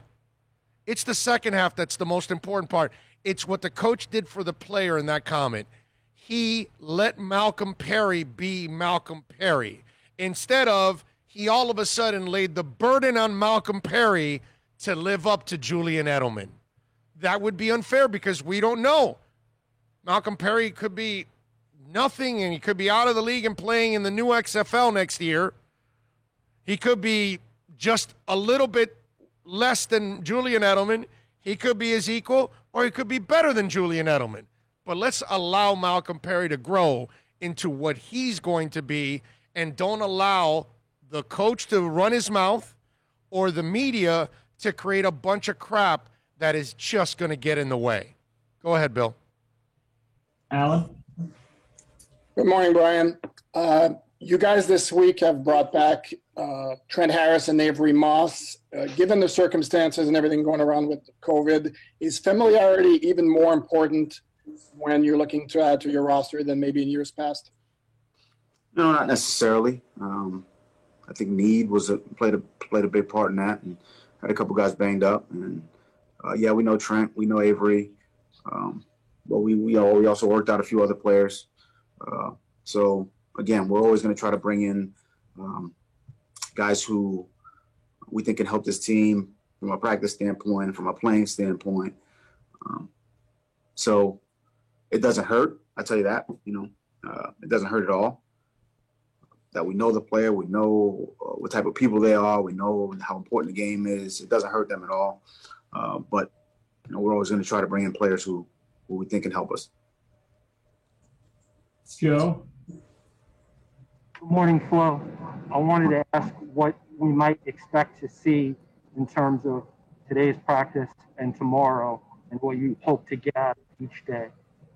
Good fundamentals, good technique, good communication. We'll have the officials there, so we'll get a good look as far as playing the right way, no holding, offensively or defensively, getting up to the line of scrimmage quickly to get the ball snapped. But just overall improvement in every area: throwing, catching, blocking, defeating blocks, tackling, breaking tackles, all those fundamentals and basic football. Basic overall football. I'm looking for just improvement from that standpoint. Again, we're a young team, so just kind of trying to build the continuity. A lot of these guys haven't played together. We're still, in the beginning stages from that standpoint. So we got a long way to go. I mean, it's a young team, and it's an inexperienced team, so we're just taking this one day at a time. Safid? Hello, good morning. I wanted to get your impressions of Gerald Alexander and the job he's doing so far, and especially we've got some insight on this game that he has the secondary playing. Seems like a college coach, former college coach trying to make an impact here. What can you say about the early strides that he's making as a coach? Well, he keeps a fresh, bald head, Safid, so I know you like him. But yeah, GA is a good young coach. Obviously played in the league.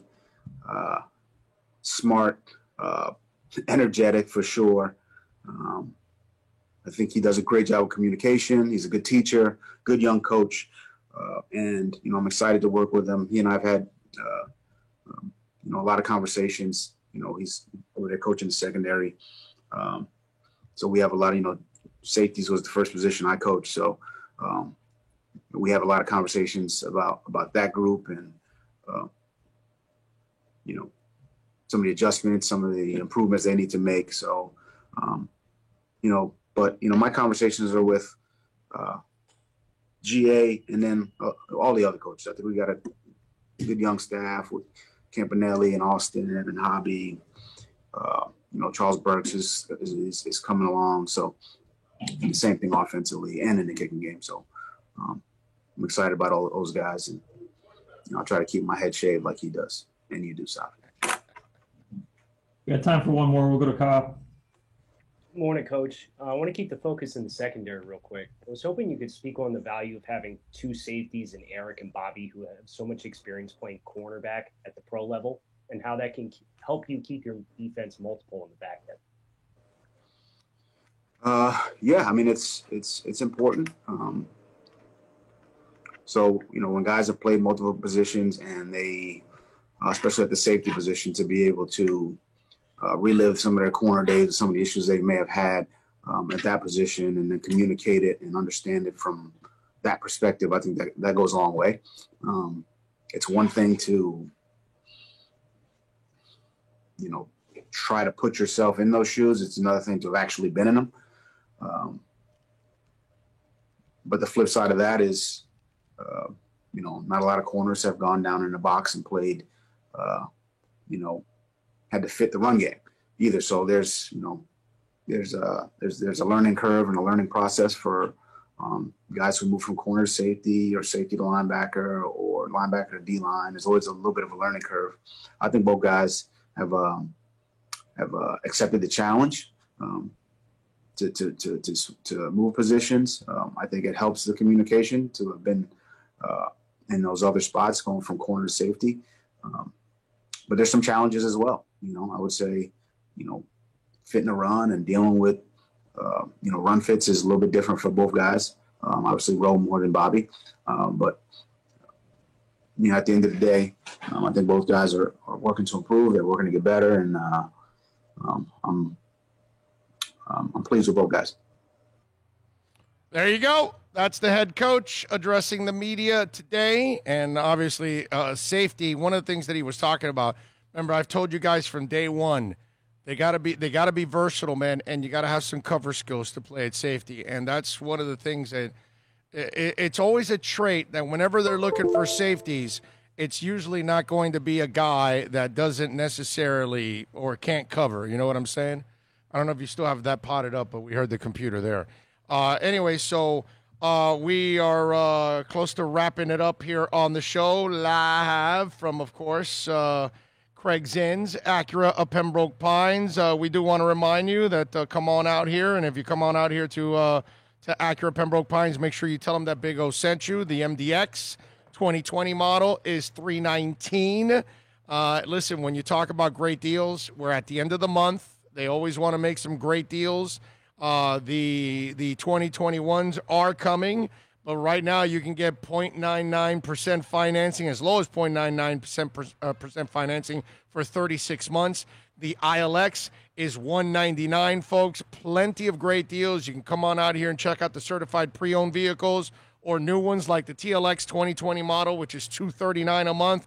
They are your number one volume Acura dealership in the last 10 years in the Southeast United States. And trust me, I should know. We've purchased 3 different Acuras here over the years. I had a car, at least for me, man, my TSX, I had it for 10 years. And if I didn't crash and total it, I still would have it right now to this day. My wife and my daughter drive RDXs, so I would never tell you to go buy or lease a vehicle where I wouldn't do it myself. So if you come on out here and you see Larry Schlossberg and company, make sure you tell them that Big O sent you.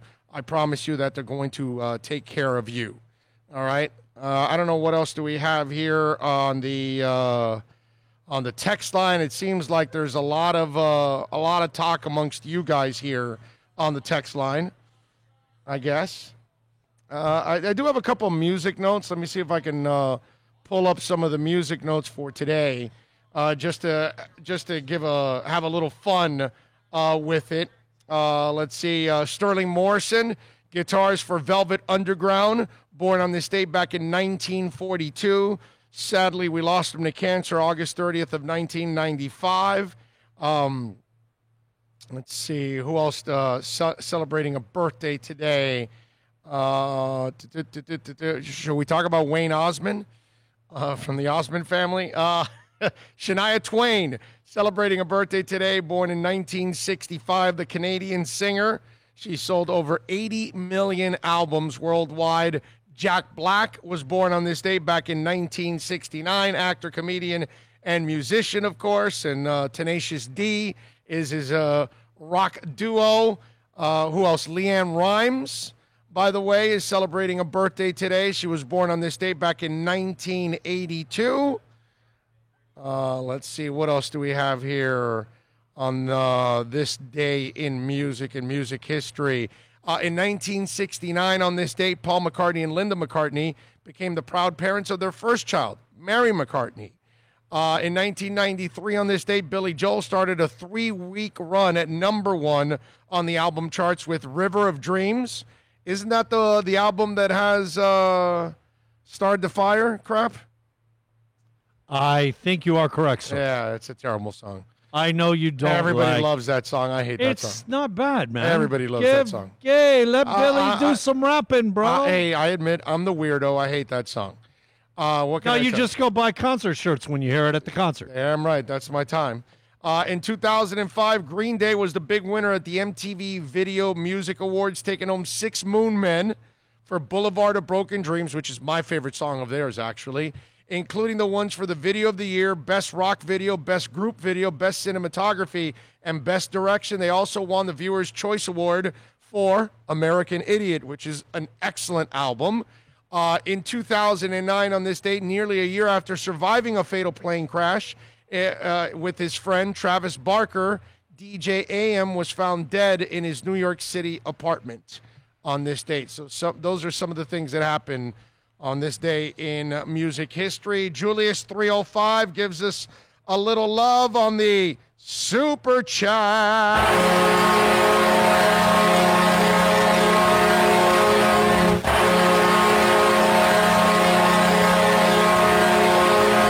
Thank you, my brother. I appreciate it. He says, outstanding guest and show today. Well, today, since we didn't have any sports and we're not going to have any today, it was kind of, rough to really do a sports show again. And I've kind of gone through that for 4 months.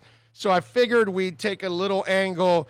And I don't bring on a ton of interviews, but today I did a ton of interviews because I figured today maybe we'll just focus on different teams and different sports and things that are going on and keep it topical that way, instead of me sitting here trying to make sports conversation out of stuff that isn't going on right now. And, after doing it for 4 months, that was the problem that, yesterday when I came to work, I was like, I just didn't. I have never seen you like that prior to a show. Yeah, man, because, you were Mr. Gloomy Guts. Not for nothing, man. It's just what we did for 4 months is really hard. Okay? It was really hard to come up with conversation Got through it, brother. for 4 months with no sports, and we did it. And I don't want to go back to it. If I have to, I can do it for years if I had to, but I don't want to do it anymore. I want to get to the point where we're past the hate and past the politics and past the BS, and let's get through this election already. I just want to talk sports. Look, it's hard to start and go and stop and go and stop and go. I can tell you the other night watching the Yankees, they get playing, they're going, they're doing, they took some injuries, blah, whatever. Then they got 5 days off between the Mets with their thing and then the rain game. So it's 5 days they didn't play, and it showed when they played the Braves. You feel like you're being jerked around, man. Yeah. And it is frustrating. Josh says, awesome show. Oh, and Bill, I miss the ripping part. Okay, so then look, the cloak and dagger thing. You guys need to let some people come in so that O can slice and dice them. You know what? I'd be remiss when Andy Behrens was on and we were talking fantasy. I know a lot of you guys play fantasy. I was kind of joking, but I don't know about how you feel about it, but it may be a true factor. Guys possibly getting COVID contract variable, the CCV, like this guy's single and he's going to be going out to parties and stuff and could contract COVID and not be on your fantasy team. This guy's married, you know what I mean? And trying to decipher, who's better to pick for this year. And are you with me? I mean, when you're picking a fantasy team, a guy that's married and it's equal to this guy and he's single, you know what I'm saying? Yeah, no, I mean, obviously you might put a risk factor on somebody. The CCV, COVID contact variable. All right, what are we ghosting here? Amen to that, Big O. Bat, ghost. What are we bat ghosting there? No, let him in. Let O cut him up. Oh, okay. Okay. I guess that's what they're going with. Josh drops a super chat.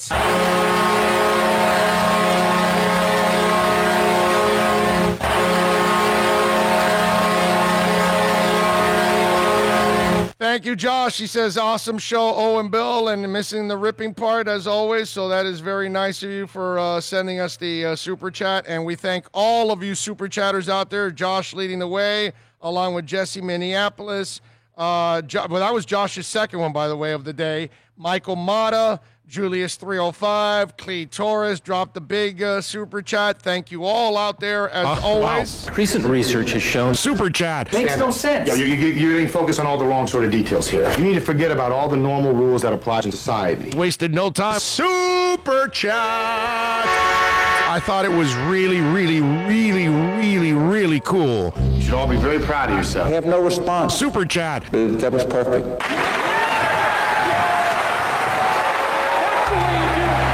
Thank you all out there. Troy Ortiz says, I never thought we could see another civil war in this country, but it's definitely a possibility. I don't think it will be a civil war. It'll just be a verbal war, but I don't think it'll get to that point when it's all said and done. The good thing is that the orange guy's tenure will be ending soon, so there'll be a transition, and then we'll get over it, and then we'll move on finally. And we'll move on from all the divisive and the hatred and all that stuff that's going on in this country. It's just absolutely, just tearing us Hopefully apart. he does get swapped out he'll come get November and in January. He'll get we have swapped Biden out. taking in the oath, but man, if it doesn't, He lost by 3 million votes the last time. It'll be 30 million this time. Okay? Mark it down. It's going to be just an absolute rout. yeah. But you know what? Even Republicans are turning on the guy. Oh yeah. Especially the John McCain Republicans. Yeah. Those ones are like lining up to sign that thing that's going around. Yeah. It's going to happen, dude. It's going to happen this time because this time people are pissed off, and a lot of the people that didn't vote, they got to look in the mirror and say, well, it was my fault. I didn't go vote. You just got to realize they've been plotting this setup and their strategy and stuff. This goes back to the 80s with the Koch brothers and the way that they steal the elections with independents, taking away the votes, and then targeting There are no independents. Hold this on, year. but targeting the major electoral college states. Yeah. That's how they won it last time. That's how they do it. And I got to give them props. They're not stupid, okay? No, of course not. That's why they get where they're at, but they're not. This year, there isn't an independent that's really going to take the votes away. You know what? We thought it was a layup last time, man. I just hate taking our foot off the gas. We need to stay and everybody go. 60% of right. the people voted. Yes. This year, you are now motivating a lot of people this year to vote. So it's going to happen. I'm not worried about that. I am. I am. Now, I don't know about financially and how it will be and all that other stuff because I don't trust Biden, but I know this. We won't have the hatred in our country.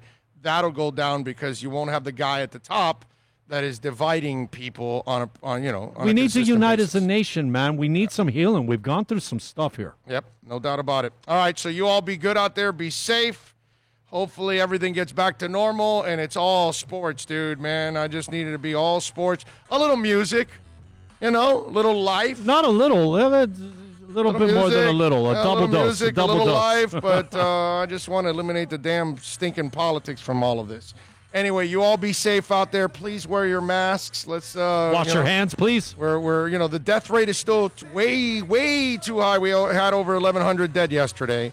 So it's still not there yet, and that's the last thing to come down. But it looks like the positivity rates and all that are starting to go down. But let's also be smart. Quick, scary thought. Don't lay down your guard now because it's starting to go down. We need to crush this thing. Okay. Yeah, So we've it doesn't seen that change they're our talking lives. about opening up Dade County on Monday or something. Yeah. Like, everybody, please Yep. be responsible. Let's try to get back to our real lives. Yep. All right, we're out of here. You all be good out there. Thanks to Bill and Philippe, as always, getting it done. We thank, of course, Larry Schlossberg and the great people out here at Craig Zinn's, Acura, Pembroke Pines, proud sponsor of ours for a long, long time. Please support them because they support us. You all be good out there. Have a safe and great weekend, everybody. We'll see you on Monday.